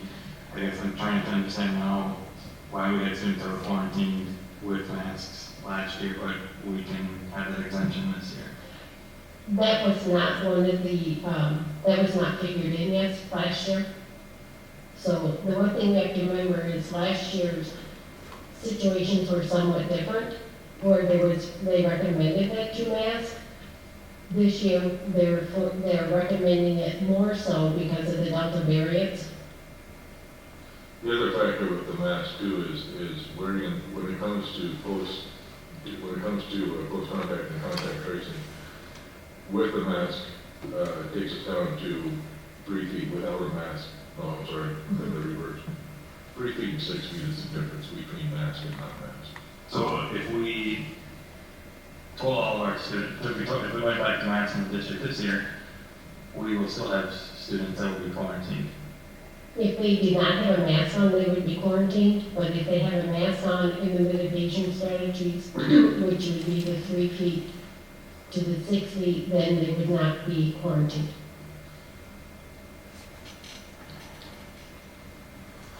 And that may not have been in place last year, Brett. That may not have been one of the mitigation strategies. I don't recall, to be honest. Okay. So that guidance has changed, to be clear, right, from the county to the state. So I guess my struggle with that, and this is like not asking for an answer on this, I guess my struggle with that is that Delta is 5 times more contagious, the effectiveness of masks aren't changed, but you have to mitigation strategy change, and now we can change our policy on it, even though we had it set a different way last year. Good time after that. Right. I've got John, followed by Chad. If a child is wearing a mask and another child is not wearing a mask and they're 3 feet or whatever the rule is, can the unmasked child affect the masked child in any way? Repeat the last part, please. So if there's one child that's masked and another child that's not, can the unmasked child get that kid sent to quarantine? Or if you put your own mask on, you are exempt from quarantine? Right, unless you were to exhibit symptoms, and then it go down a different path, but yes. And you can do it. So if I had a mask on right now, and John didn't. John would be quarantined, but Brett, you'd be golden. Right, and so I guess the irony behind all of this is we're making decisions for people that are making decisions for themselves, right? But any parent right now can tell their kid to wear a mask and they'd be exempt from quarantine. And so I guess our choice is if that decision is not going to be made, well, does the board want to make that decision for the district's children so that they get back in school and face to face? And so, I mean, I realize it's a tough decision, and I agree that there's almost no sense regarding it. But it's being held hostage to whether kids can come back in school. So either you make this decision so that we can exempt them from close contact quarantine, and then get on with some semi-normal lifestyle of actually receiving education in person, face to face, or we have to just basically go against all the various mitigation strategies, and we're on our own. So, agree with it or not, I gotta set aside some of my own logic and just say I want to see kids back in school in front of their teachers. And if a mask does it, A mask. we're never going to solve the problem, right? This evening, or within the school year, whether that makes any sense. That's why it's called a pandemic, unfortunately, and it affects all of us. But masking is one way to not have students quarantine and to provide a much safer environment for our students and staff alike. That's the theory, yeah, I get that. But like, what I'm saying to the board is, despite what your personal feelings might be on masks, which I have my own personal feelings, by requiring students to wear them, we eliminate the risk of quarantine. And if we made that decision tonight, can they come back tomorrow with masks on? In my opinion, effective communication would be critical for the success. Because there would need to be communication out to all stakeholders, which would be all family and community, so that everyone is aware. And then there also would need to be communication within that indicates that if you choose to not mask, and again, that's every person's personal choice and their right to do that, that then they would be subject to quarantine. Because I guess what I'm thinking is if we do nothing, and we just allow it to run its natural course, and we find ourselves shutting the school down, that doesn't further a child's education or give them access. And so, I know we all have opinions on it, but it really seems like the thing to do to get the children exempt from the close contact quarantine rules, which again make limited sense to me, is to put masks on, which make limited sense to me, but at least they're out then, they're done. And they can come back to school and not have to get a phone call. And so even like with the negative test, like concept of having a negative test and you're coming back to school, you still have to quarantine them, put them out, they're out 3 days, find the test, and then come back, make the phone calls, get hollered at by the parent. And so it kind of solves all the problem, although not optimal. And that's where I'm at. Did you have something you wanted to contribute? I do. I just want to make it clear that at our level, at PK, and through the 4Ks, it is not possible, even if they're masked, it is not possible to maintain that 3-foot distance. I just want to put that out there so that you're aware of it, because if we say that we're going to universally mask and follow the guidelines, that is, I'm just being real. No. And it's going to be the same at Cape as well for a majority of their grades. And that's fine, because even in my own thought processes, if I can protect the high school, the middle school, and Washington, that's still 3 schools instead of 0 schools. But I throw it out there, I haven't spoken up. But I think it's the only logical solution to an illogical situation that gets the quickest results for students to get back in the classroom.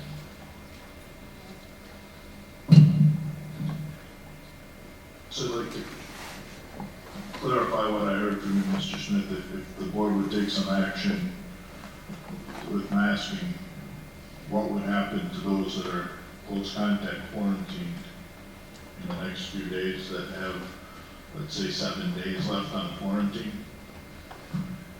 What are they being called back? Is that what you're insinuating or asking? Well, there's many questions. One of them was, Right. well, are they exempt? And I heard that, yes, if 2 people are wearing a mask, or if just 1 person is wearing a mask, they won't be close contact quarantine. But yeah, the question does exist, is if they do agree to wear a mask tomorrow, can they come back?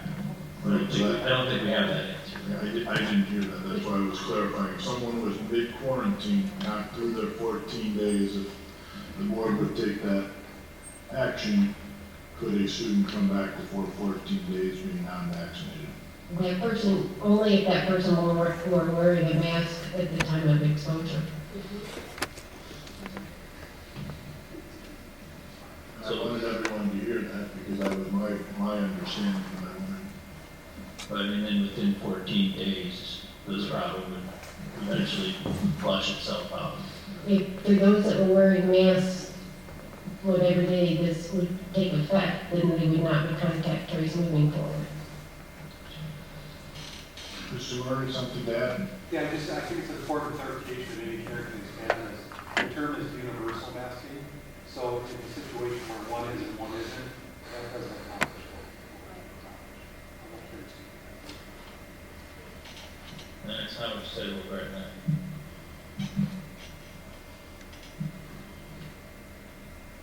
They would both need to be masked, correct?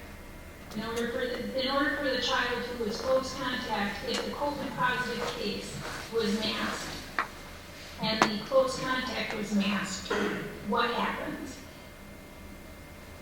If the COVID positive student was masked, Yeah. they would still be quarantine, or they'd still be home for the 10 days if they were positive. And because the close contact was masked, They would not be. but if the close contact was not masked, and the COVID positive was masked, what would happen? I would have to get further direction on that, but my guess is that regardless of my thinking, just based on the experiences, if that COVID person is masked, then they're still positive, and then they would still need to do the 10 days. The close contact? No, the positive person with the close contact that is masked would not be quarantined. What I'm looking at too, and sorry to interrupt, but the DHS guidance for K-12 schools, I was looking at page 17 of the 51-page document, and that spells it out a little bit better too. 3 feet, 6 feet masks versus no masks. What I would, if I'm following this correctly, then a close contact and contact tracing would still take place because we will have students that, for whatever reason, are not wearing masks, correct? So we would still contact trace. But that student, their quarantine period ends upon a negative test, and they may return to school. I believe that was the main gist of the quarantine period, was not missing 14 days of school. Well, that's one of the things we're interested in, is getting kids back, but the discussion on masking is if someone goes to the effort of wearing a mask, can they be promised not to be quarantined unless they test positive, of course, personally, but if they never test positive nor show signs of symptoms and they show up to school every day wearing a mask, will we leave them alone and let them just have their education? I mean, that's the concession that would need to be made so that they can be exempt. I would think that would be an acceptable one so that they don't have to sit at home and try to do virtual learning. But if someone turns around and says, no, there's this exception or this exception, well, then what's the point? There's no trade-off for that person. But what I'm hearing is if a person's wearing a mask, but that goes against what Shannon was saying. If a person wears a mask, are they guaranteed to be exempt from close contact quarantine? They would, they would unless they were to have symptoms. So unless they personally were to Yeah, be ill. I guess what I'm reading is it says for Lincoln County, close contact, a 14-day quarantine remains the safest option if you are a close contact of someone who has COVID-19. It says nothing about masks. This would still put them in quarantine for 14 days. We're not helping them. Well, that's what we're trying to figure out, because Yeah, I just want them back that's in what I'm school. thinking. And I guess I'm not getting a clear answer, and that's my frustration. If a student is masked and the mitigation strategies are implemented to the best of our ability, we have to be realistic. Just like Tricia said at Pine River, that's not realistic. Then that would mean that the students would not be quarantined.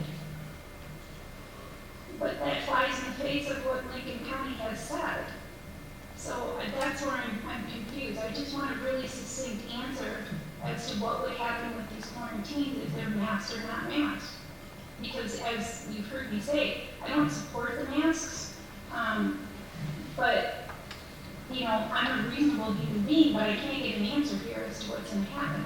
Well, we can put that in a motion. I mean, we could say mandated mask wearing, which will then exempt you from close contact quarantine if you are not personally showing symptoms or positive. I mean, we could capture that in a motion and then it becomes our policy. Right, but then we're also going against Lincoln County. So if we go against Lincoln County, I guess another option, yes, it does, Karen, it says it right here. In the conversations with Lincoln County, they have indicated that, and if we go, I believe, deeper into the school plans, that's in there. We've had that discussion with Lincoln County, and they've specifically stated that if we were to mask, then we would limit those students to be quarantined. Followed by Chad. So I'm slightly struggling because I think of the little kids, that's where my mind is. And I think about recess, and I think about learning to articulate and learning how to pronounce words and their learning experience. And I'd like to know, out of our entire district, what percentage of our students are in the primary ages that if we require a mask, that it's going to hinder their learning experience, to learn how to, I know that my child is in speech education, and she needs to learn to watch the mouth of a teacher, and she needs to move her mouth so the teacher knows that she's pronouncing the words correctly.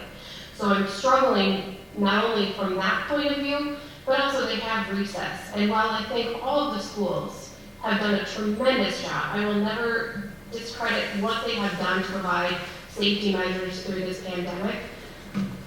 But the kids are outside playing, and basically face to face. I understand we're outdoors and the purpose of the mask is indoors, but I'd really like to understand when two children are almost swapping spit, how that is different for them to be okay not wearing a mask and versus inside wearing a mask, and how that would, in the contact tracing, if they're allowed to not wear a mask outside, wouldn't they still have to be pulled in if there was a positive case because they've been exposed? And then also goes on for the proper wear of the mask, and I guarantee a lot of these children don't. I think there's a lot of people throughout the district, when everything that I've researched and seen, in order for it to be effective, you need to wear it properly, above your nose, around your face, and I can guarantee you that one of the biggest complaints I have heard is that children are not doing that. So I'm just curious as to how mandating masking is going to provide our children a better education.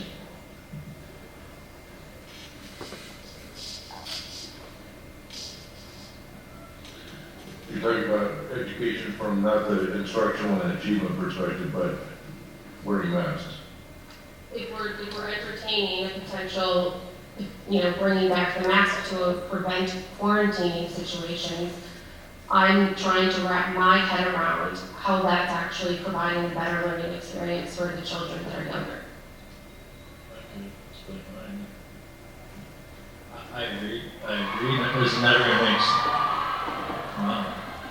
This is never going to make sense from my perspective. The only reason it would provide a better education is because they'll be there. And so they won't be at home doing virtual learning, and they won't be subjected to contact tracing. And so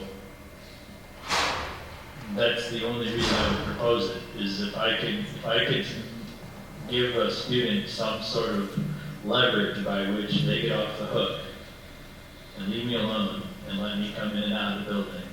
That's the only reason I would do it. But I can't tell you if it makes sense, because I don't think it does either, but it's literally the trade-off in my mind.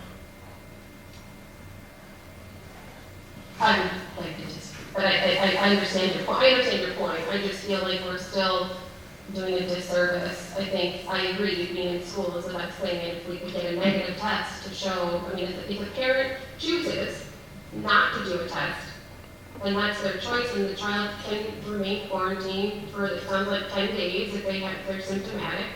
But if the family, and onto that, I would hope that they are able to do virtual learning if they have to quarantine for those 10 days. And then if the family chooses to get the COVID test and it's negative, well, I understand the cycle of it could show up in day 4 to 6. Aren't we still providing the best of both worlds? I don't know, maybe. And I'm just thinking from a perspective is, I have a mask on and I just go about my business for the rest of the school year, people leave me alone. No tests, no phone calls, no bother. But how do we know that the children that are outside aren't going to be close contact? We don't have to care, because they don't care. But it does make sense, but they don't care, it's not what they trace. They only trace the inside. And so if outside's a free world, then let it remain free. But then you also have children sitting next to each other, so you're not accommodating to all of the things that are in place. When I went to my kids' drop-off, they're sitting next to each other, so there's not a 3 feet distance. So I'm just really struggling with how the mask is going to make it better, because we're not following the other protocols. It's just that they won't be exempt. They'll be exempt from quarantine. It's the only reason I bring it up. Chad and then Maria. Was our mask option, was it ever relayed to the parents that if they did wear a mask, that they wouldn't be quarantined before the school year? That was not part of the discussion for the board. And I would not be Well, willing to speak to that. if that's what we're going by now. Because I first found out about it today when I looked through your pamphlet.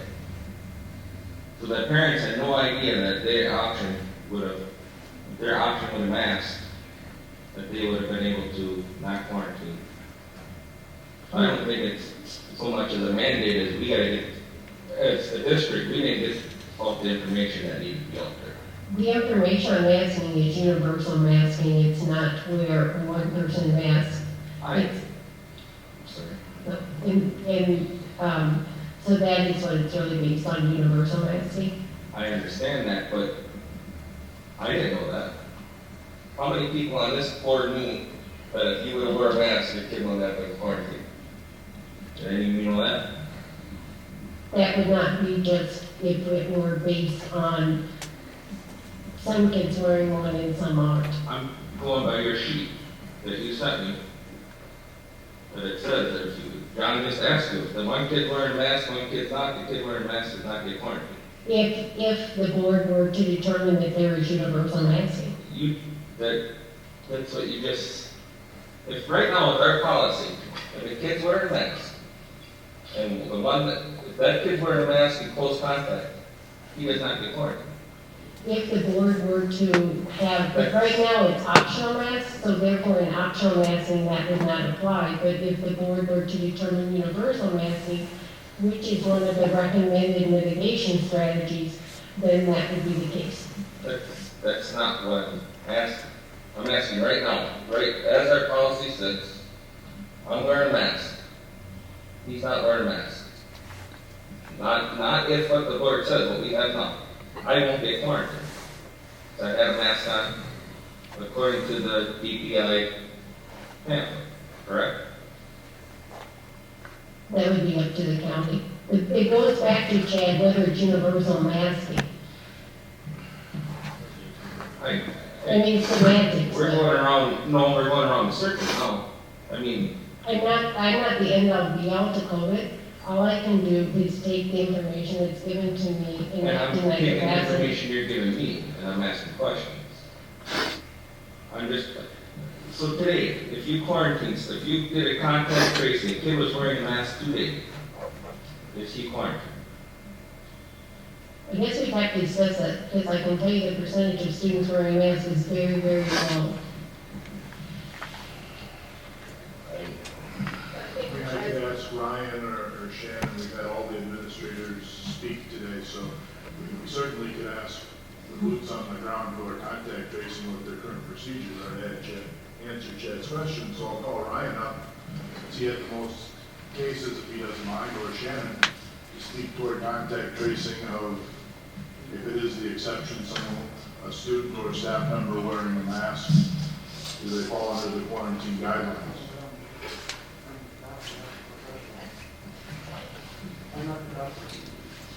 I'm asking current practice as supported by administration and LCHD. In order for us to be able to contact trace at 3 feet, we understand that we have to have universal masking in place, of which we do not have universal masking in place to start the school year. Thus why, when we're doing our contact tracing, it's taking out large swaths of students in that process. Now, if the board would have had that in place for the start of the school year, my understanding from all the information we've been told is I would literally have probably 30 kids out versus 300. Because it takes that ring and it shrinks it down to a very small circle, a 3 foot. It's universal masking. I'm just going from what we were told today. I must have misunderstood something. Because I thought not even half an hour ago we were told that if one's wearing a mask and one's not wearing a mask. Yeah. Aren't we told that? So that's, just so we're clear, that is what our understanding, what we're told. say, well, hey, contact trace. What are our parameters, what are the rules we have to follow to do that? When we get our tracing, all the teachers, the expectation is that they have all our seating charts for every hour. We do it to the best of our ability, obviously. That's all we can do. I understand what she's saying about recess and all. It's tough. And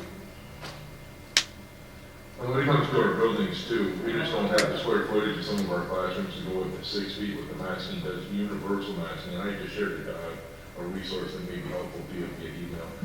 The resource specifically puts in bold this exception applies to the classroom where there is universal mask wearing, increased ventilation, and both students are consistently and correctly wearing a well-fitted mask. It has to be universal. Universal does allow for exceptions, but it has to be a blanket. Everybody's going to wear a mask unless you have an exception. That's where we can go from 6 feet to 3 feet. We're not going to have nearly the number of people to be quarantined. And if I'm hearing the word correctly, if you want to make the trade-off with a mask and exempt from quarantine, or if you are didn't wear a mask, or you were caught not wearing a mask for longer than 15 minutes inside of 3 feet, a negative test would also bring you back. So I think what we're trying to do is eliminate that period of being out of school with either masking, universal masking, and properly, and a negative, or a negative test. Well, and a negative test. And I understand, that's great, that's my question, but that's not what we were told today. So now we just got told two different things today in this meeting. And I think you're right. I think That's some of the problems we're having with all of this. yeah, because the confusion comes in is basically we can't have what we were offered, which is an exemption if you're wearing a mask, unless we make a motion for universal masking, and everyone wears that. It's not an option. If one student shows up tomorrow because their parent told them to wear a mask, he's not exempt from quarantine. Now he's not what I'm hearing. He has to go home too because he wore a mask, but we don't have universal masking, so it doesn't mean anything. All right? So I mean, like, if you hadn't asked the question you haven't done paper, we wouldn't be to this point, for sure. So I agree with you 100%. So now we're to the point where we either universally mask the district, or the buildings, because I assume it's at least at the building level. You can leave the 4K people alone. Or we just go home as mind your business and it'll carry on as it normally does. Or we could do something else. We don't have to follow. No, you don't have to follow, but I will caution from my own perspective, you'll have to accept responsibility for everything that follows afterwards, because you won't have to back anyone else. I mean, we do now, there's no mask. So my other part of the question was, when you get back to, last year we were 6 feet, correct? All students? Correct. Couldn't we go back to 6 foot? And no mask?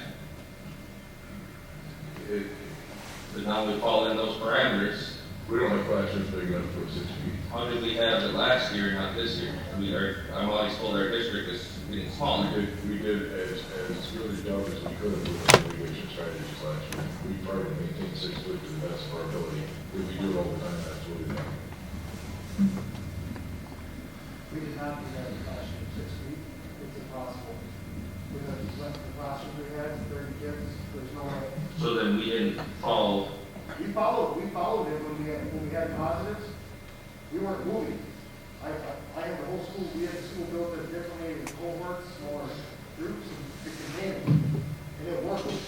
It kept us in school with our kids where we weren't shutting down our school. That's what that did last year. That's just middle school side of it. And I just, that's what you guys, I'm not sitting here just arguing with you, I'm just we're trying to get to the thing. And so last year when I came in, I thought everybody was 6 foot, that's what I was told. Again, now I'm told, no, we were only what we could. So that's where I'm getting led down one rabbit hole, we're going down this one over here, and I'm always down the wrong one for some reason. The guidance this year, Chad, they have switched it from 6 feet to 3 feet. It is tough to compare. Last year was 6 because foot. last year we had football, wrestlers, all wearing masks during competitions, all of that. So there are some different aspects to last year. And yes, 6 foot was the recommended mitigation distance, and that's impossible in some of our classes. We did the best we could by not moving students from class to class. We did not have them co-mingle together. We kept cohorts with cohorts, so that number one, it made contact tracing easier because we were new to contact tracing. Now, unfortunately, we're actually to contact tracing. So I'm just gonna jump on you, John, and piggyback off you. So we would have done out of compliance last year. And then, you know, you guys, you told me about the math, well, we gotta have, well, last year already, we were out of compliance. Yeah, I mean, I kind of get that, but we're board, and our board decisions and their operations, and they execute their daily functions, so like, I'm not responsible for that. Well, the other piece of that last year, we did have far fewer students because a lot of students took advantage of the bridges, the virtual school, and there were more students who opted to homeschool. So the amount of students in the classroom was different than what it is this year. You know, we do the best that we can with all good intent, and we follow it as closely as we can, but we're also working with students, be it like kindergarten or through high school. So we do our due diligence, and that is that's really the bar, is to do as much due diligence as you can. I will say that this, speaking of vaccination status and staff, that has helped keep us safe.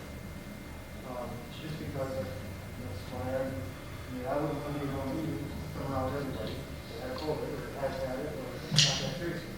But that's just that statement of, you know, people are a little bit different for the vaccinated, where we can come back, even in close contact, we would have the ability to be back in the building quicker, much easier.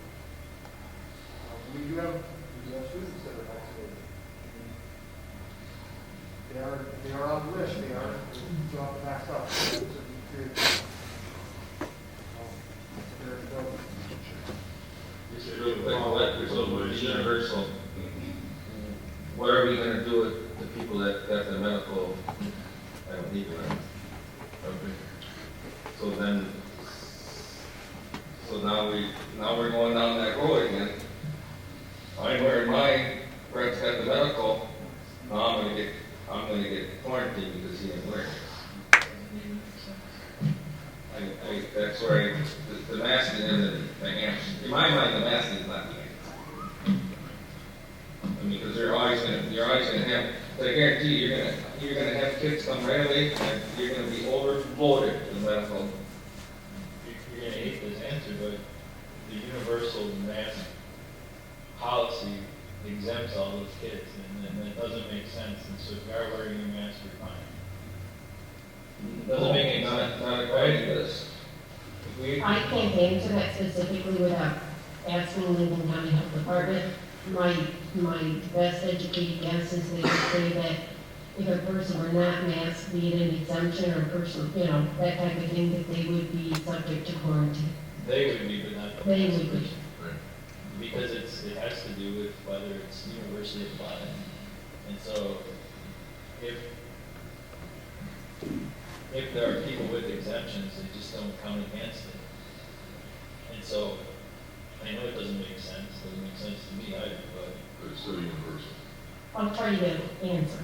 Okay. While you're doing that, I'll give Maria the floor, followed by Brett and Ron. Maria, go ahead. Thank you, and we needed that answer tonight. I move to eliminate the quarantine requirement for a student who has had close contact with a positive COVID case and has provided proof of a negative COVID test. I second. Motion by Maria, second by Kendra. Tammy, can you make sure that you have that? I got to Repeat that. eliminate the quarantine requirement for a student who has had close contact with a positive COVID case and has provided proof of a negative COVID test.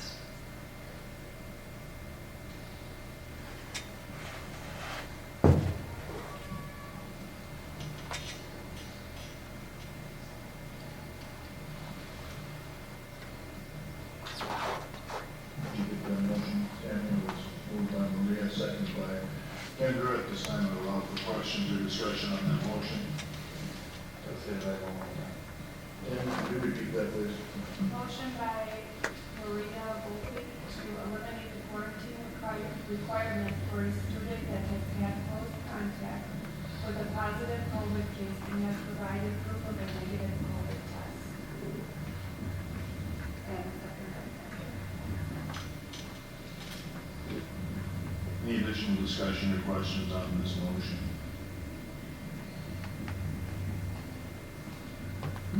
Jeff?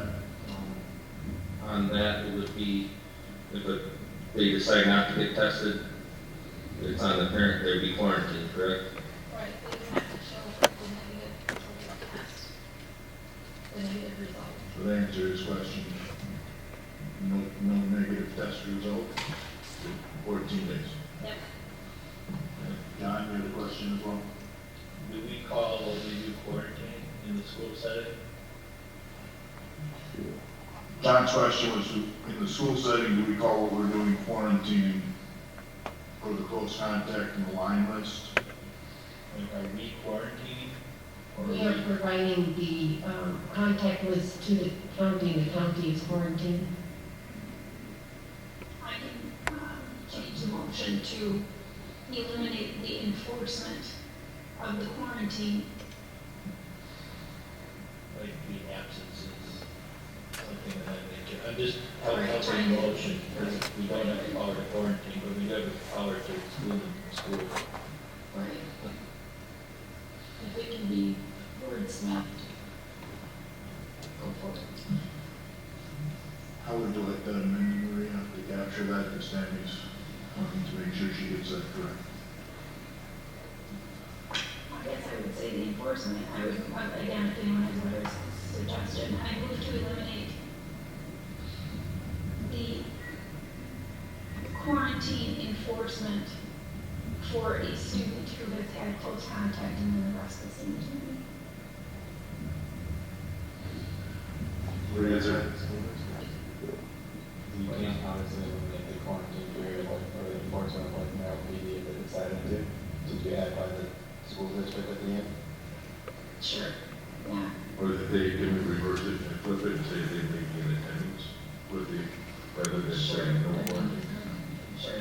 Because I think what happens now is they get a phone call, right? They get a phone call from the school saying you've been close contact, are they able to return, or they get a letter from the Lincoln County Health Department? Is that the appropriate zone? That you wouldn't have to. Yeah, I guess, you guys know my intention. The intention is that if they provide a negative COVID test after they've had exposure to a positive COVID case, that they would be able to attend school normally. And not have an OPD enforce a quarantine at our direction.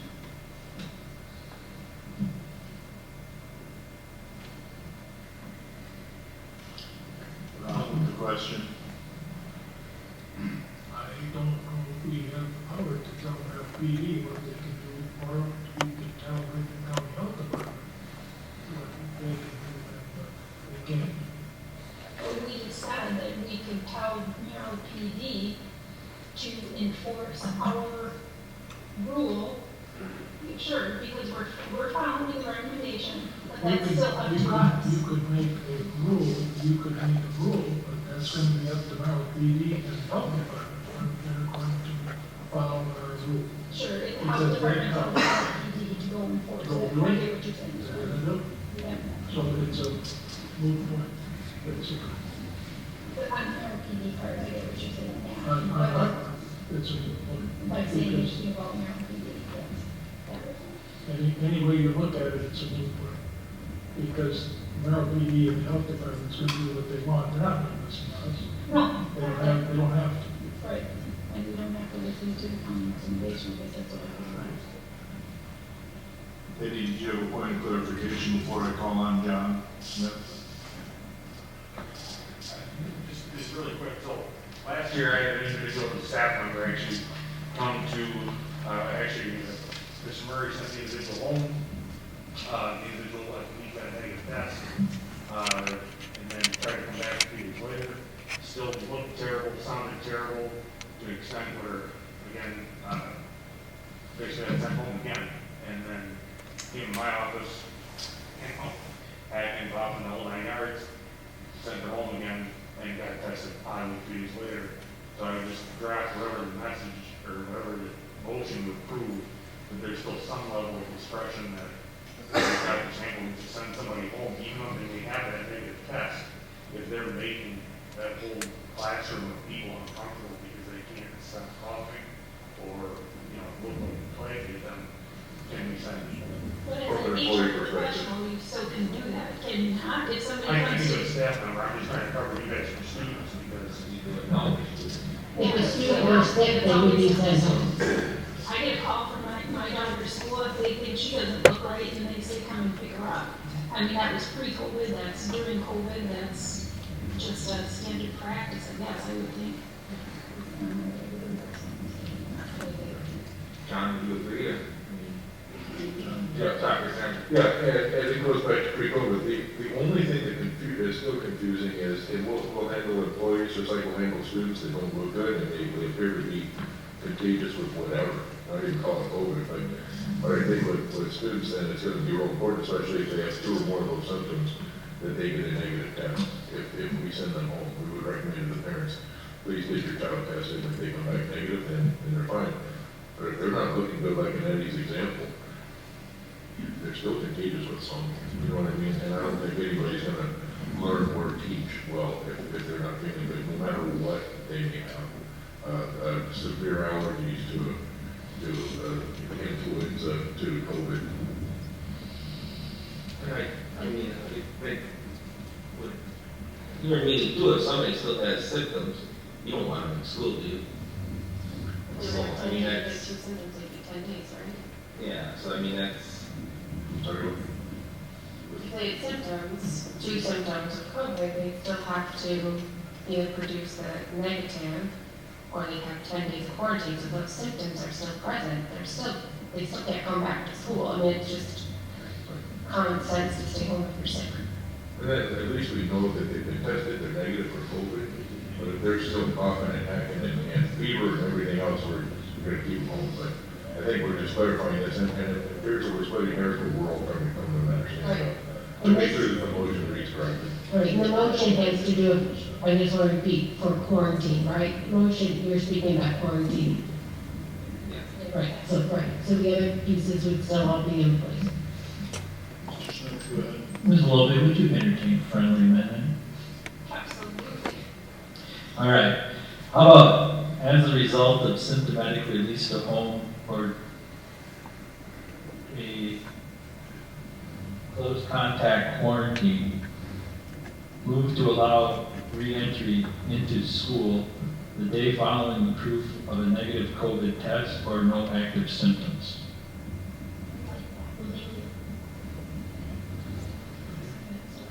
I think that's understood easily by all.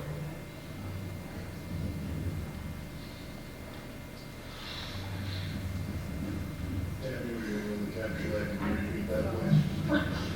As a result of symptomatic or close contact quarantine, move to allow re-entry the day following proof of a negative test or no active symptom. Just re-entry into school is all I had.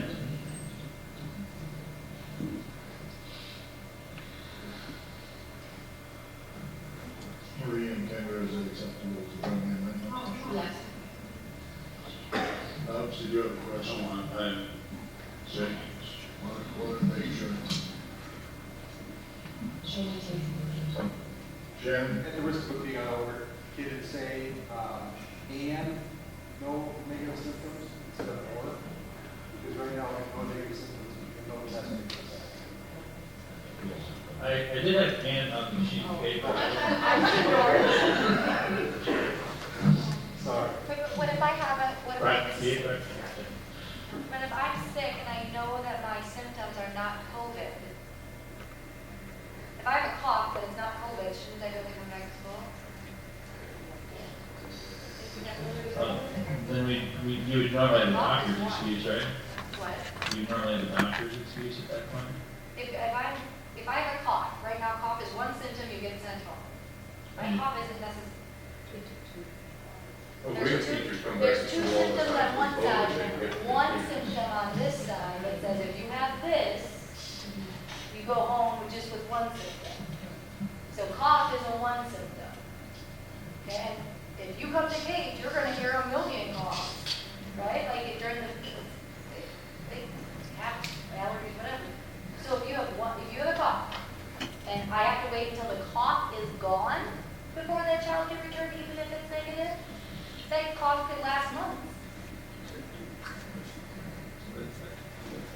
Wouldn't you have to have two of those symptoms? There's like a list over on this side that says two of these, like fever, loss of taste and smell, nasal congestion, and then there's another list on this side. I'm just reviewing the paperwork that I have to look at. So how would you word the question so that we can get kids back in school? I mean, the negative, and then we go back to pre-COVID symptoms, right? Like, you have to be fever-free, you have to be vomit-free. I'm not capturing all this. How would you word the motion? I just need to know. We don't know. I'm just thinking the negative COVID, if you're going with the negative COVID test, and then if the negative COVID test, then we default to how we've done it in the past. Proof of a negative COVID test and leave it there. And then we'll continue with best practice of we did pre-COVID, vomiting, fever. Strike the word and all other words following. Does that make sense to other people? Because at this point, I know what I'm doing. So just stop at. That's period. Question, does this clarify close contacts for home and not school? Is that included in this order? Well, close contact for home is out of our jurisdiction. But I could see a family member say, well, my dad tested positive, but I got a negative test, so I'm coming back to school. But I'm going back and home, back and forth with that positive test at home. How As long as they're negative. Or that most, as long as they test negative. As far as the school is concerned, we work with cases from students from the school. We do not work with the cases that are quarantined per families. We have the information so that we know the student is quarantined, but that is a whole separate entity. So we would pursue that information anyways under normal circumstances. We would know for whether a student should be in attendance, we know, but that is a part. So if they were quarantined in the household off a positive, in my view, they would not fall under what our guidance is, because the county would have given the home those quarantines. And this is close. Yeah, this is different. It gets convoluted. Kendra, go ahead. And with this, I guess I'm just asking, it doesn't need to be part of the motion, but we could still, as a district, if there's a child in class, let them know that there's been, just like if lice happens, let them know that there's a child in the class that has been positive. If the parent chooses to keep that child home, is that, I mean, because I think there was a concern brought up earlier that what a parent blaming, I think maybe a parent coming back and saying, you left my child was exposed to someone that had COVID, you left I didn't know, or they That's were. a responsible thing to do, and I hate to say this because I'm going to start itching, but just like we do with head lice, something that's very contagious, Yeah. we would still continue to let people know because that's the responsible thing to do. We don't need to expose any information, there's not any type of violations, but your parents are in the know and they can, again, make a decision based upon what they feel is best for their situation. And they can watch their children for any potential symptoms, and if they do start to have symptoms, get tested. And if that parent chose to keep their child home, would the virtual be an option to them then? Would they qualify? I'll address the first part of that. Regardless of what motion and what the decision is tonight, as a district, we're still obligated to contact trace and do all of those things, which would also include notifying parents if there were a case. The slippery slope that we get into with virtual though is offering virtual on a parent choice.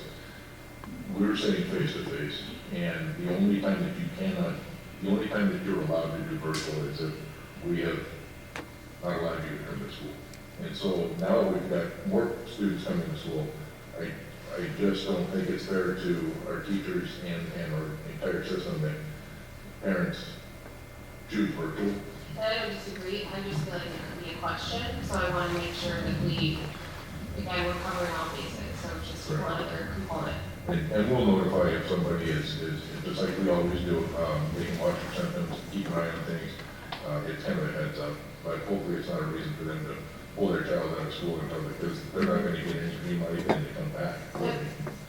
But I would I say get your point. a family, if they chose to quarantine based off of close contact, in my opinion, they should be allowed to do so. Because again, we talk about choice. Right. Because I would foresee we may have families who wish to do that, particularly if they have maybe grandparents in the household or if they have some people with health conditions. So what if they've already, well, like, they're not going to know that. They would have already contributed some first positive case that happened if we did close contact, but. Yeah, But if they chose to, you know, if they chose to keep their student home. Yep. Just to tag on that, do we have to put in there, you know, when they're referring to best practices, or is that just kind of, I guess I refer to Dr. Sample on that one? I think so. Okay. I mean, I just don't want, I can see somebody coming and throwing it on your desk and saying, here it is, and arguing with you. I just making your job and the principal's jobs a little easier. I don't know if it's easier if it's in there or. Sure. And it's like, it was like, even last couple of weeks of school, I was wearing a face mask through one of the hallways, and somebody said, "Did you hear it? That's what's going on." Well, no, that's not what I heard. I heard it, and I swear I'll tell them out, man. So, yeah, it all comes down to understanding and our perception of everything. I think this motion is what it is. Any other questions or discussion on the motion? I just want to make one quick comment. I don't think there's a perfect, obviously, we all know there's not a perfect answer to this. You guys are working extremely hard to make all of this right for employees and students, and I get that. I'm just trying to respond to the community's concerns and to try and make a decision that will hopefully strike a balance. There's going to be people unhappy, there's going to be people happy. It doesn't matter what we do, you're going to have both sides of the fence. I'm just trying to strike a balance. Jack, go ahead. We're still gonna, you said you're gonna still do the numbers, right, content? Yes, we are. We have a meeting in a month. We could say, you come to us and say, this just exploded. We can go back to something else and, you know, look at, yeah, we were getting paid for you, didn't work. You know what I'm saying? I mean, we always can go back. And like I said, we do have a meeting in 3 weeks, so. We do continuous updates on the website. So the website, say 2 weeks, we know every month just go up. Okay. John? I'd like to point out for the record too that this is not a statewide discussion because it's an individual county's approach to this pandemic. So this particular county does quarantine and close contact tracing. Some counties do not. And so that in itself creates a level of complexity. So we're only dealt the hand, again, the cards were dealt because our school system sits in this county. If it sat in Marathon County, I guarantee you we wouldn't be having this meeting tonight. There wouldn't be the same things taking place. So that creates confusion because everyone thinks this is national or statewide or no, our particular Lincoln County Health Department does things this way, and that's why we're having these discussions. I'm not saying good, bad, or indifferent, but it's not the same as all the other counties. It's not universally applied in the state of Wisconsin. And that's a fair point, John. The state has put up their resources for counties to follow. The fact that Marathon County is not following it is truly a fact.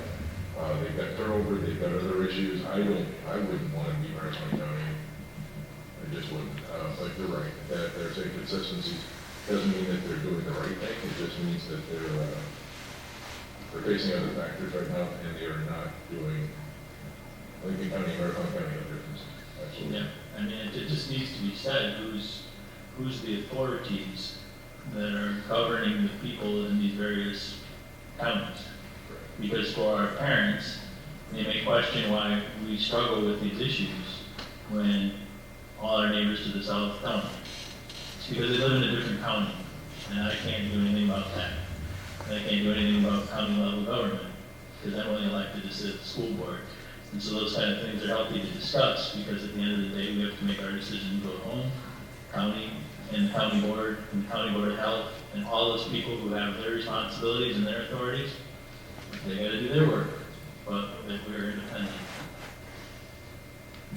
You're correct, John. I think one of the things that we don't see, and then maybe the data's not out there, or maybe that's not the sexy article on media or social media, is then what other disciplinary issues are there, enforcement or health-wise, and that's not what we're here to discuss. I mean, they have some of their own things going on. One other thing that we've talked about, maps and the role of our board and the information we get from administration. Like it or not, being one of two public schools in our county, we are looked upon by not only parochial schools, but our other school districts in our area, in our county. And that's real. If you like that or not, that affects other parts of our community. And that's just a statement that I've noticed from the seat, people asking what's going on and reflecting on what we're doing, for better, for worse, or they're looking for guidance as to what someone else is doing. And there are times that we are someone else as well.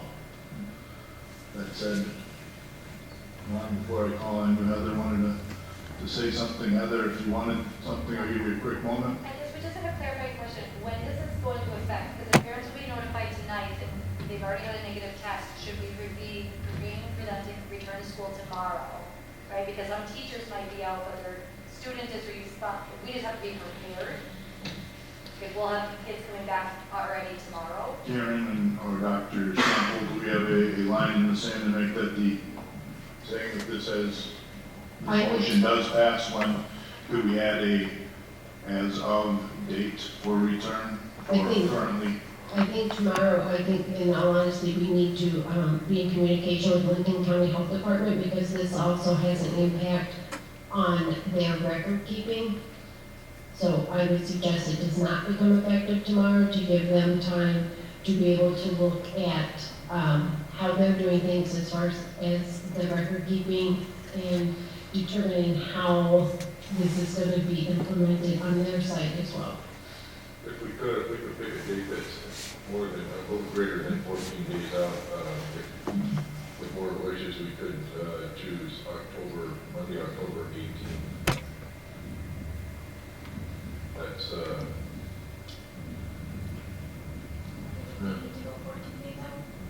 yeah, let me count this again. And Mr. Chair's point, you could allow us time to see, the language next.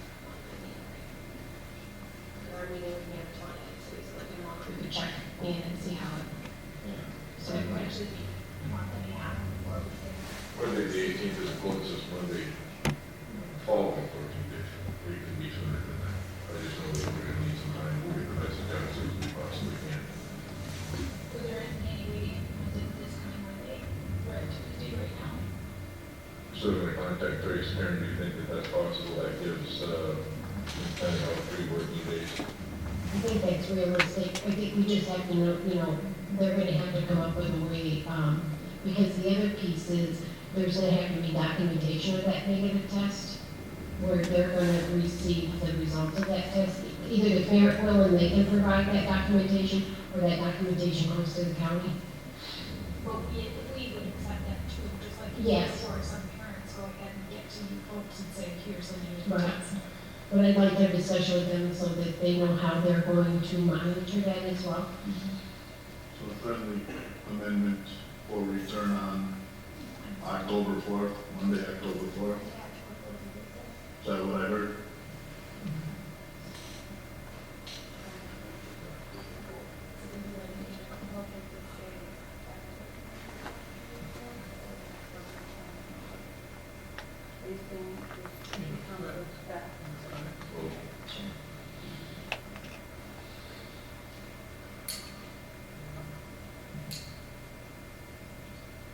Ron, follow-up question. Question for you. sorry, do another amendment to say revisit this at the next board meeting? I think we can do that without reading. Oh, sorry. We can use that in motion. We're gonna have more data. I believe the next board meeting is Wednesday, October 27th, I think it's the week of October. If there are weekly updates on the dashboard. Correct. I believe that of motion, that we don't need to add that. Thank you for the suggestion on. Not seeing any other hands for discussion or questions, but it's been a little while, a work in progress. Tammy, could I have you please read the motion as amended? Motion by Maria Volpe, as a result of symptomatic or close contact quarantine, move to allow re-entry into school the day following proof of a negative test effective Monday, October 4th.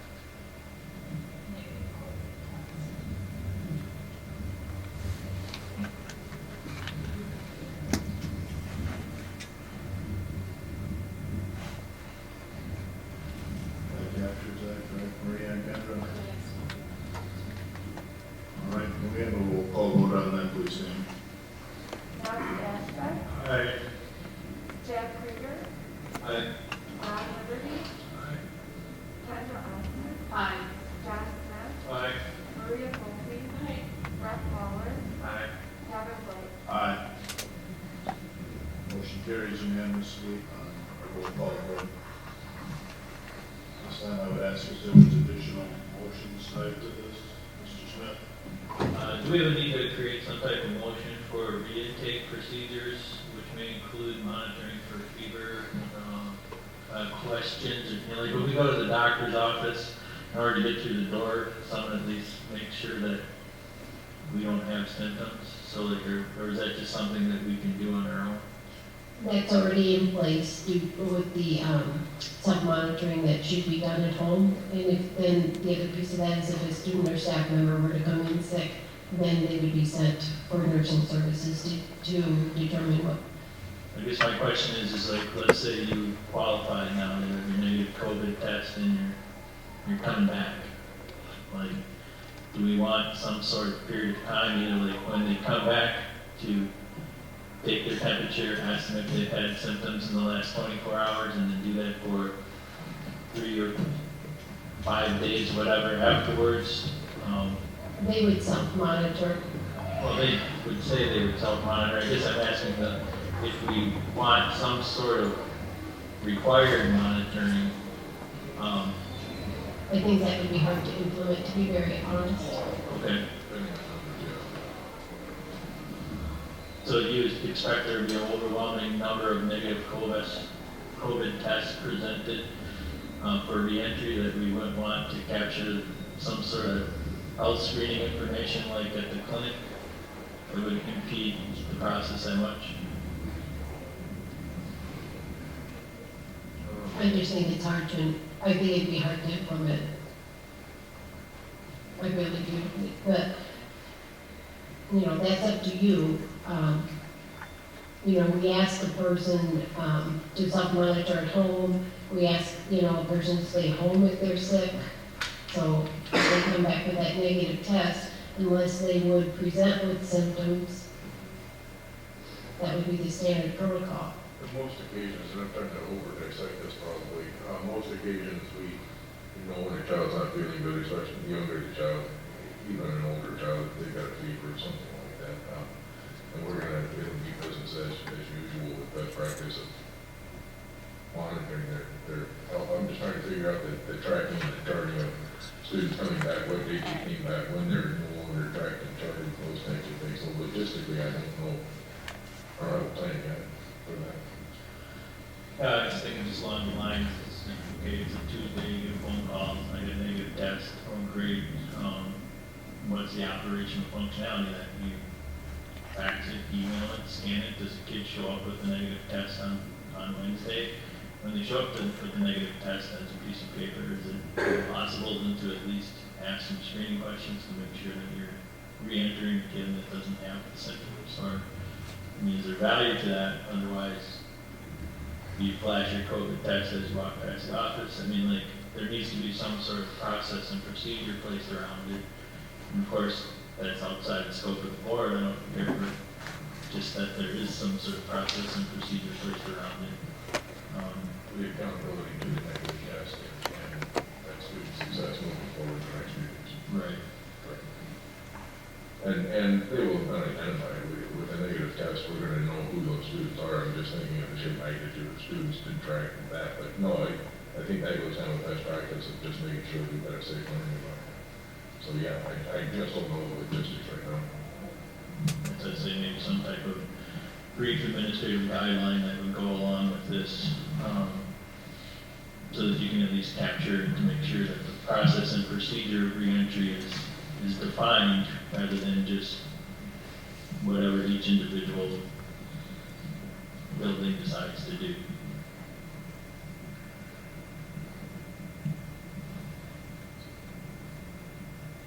For successful reentry.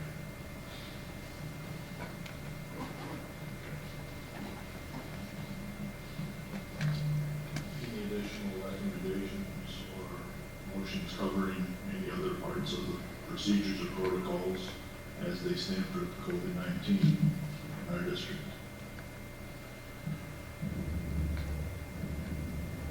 Otherwise, I would ask for any other motions.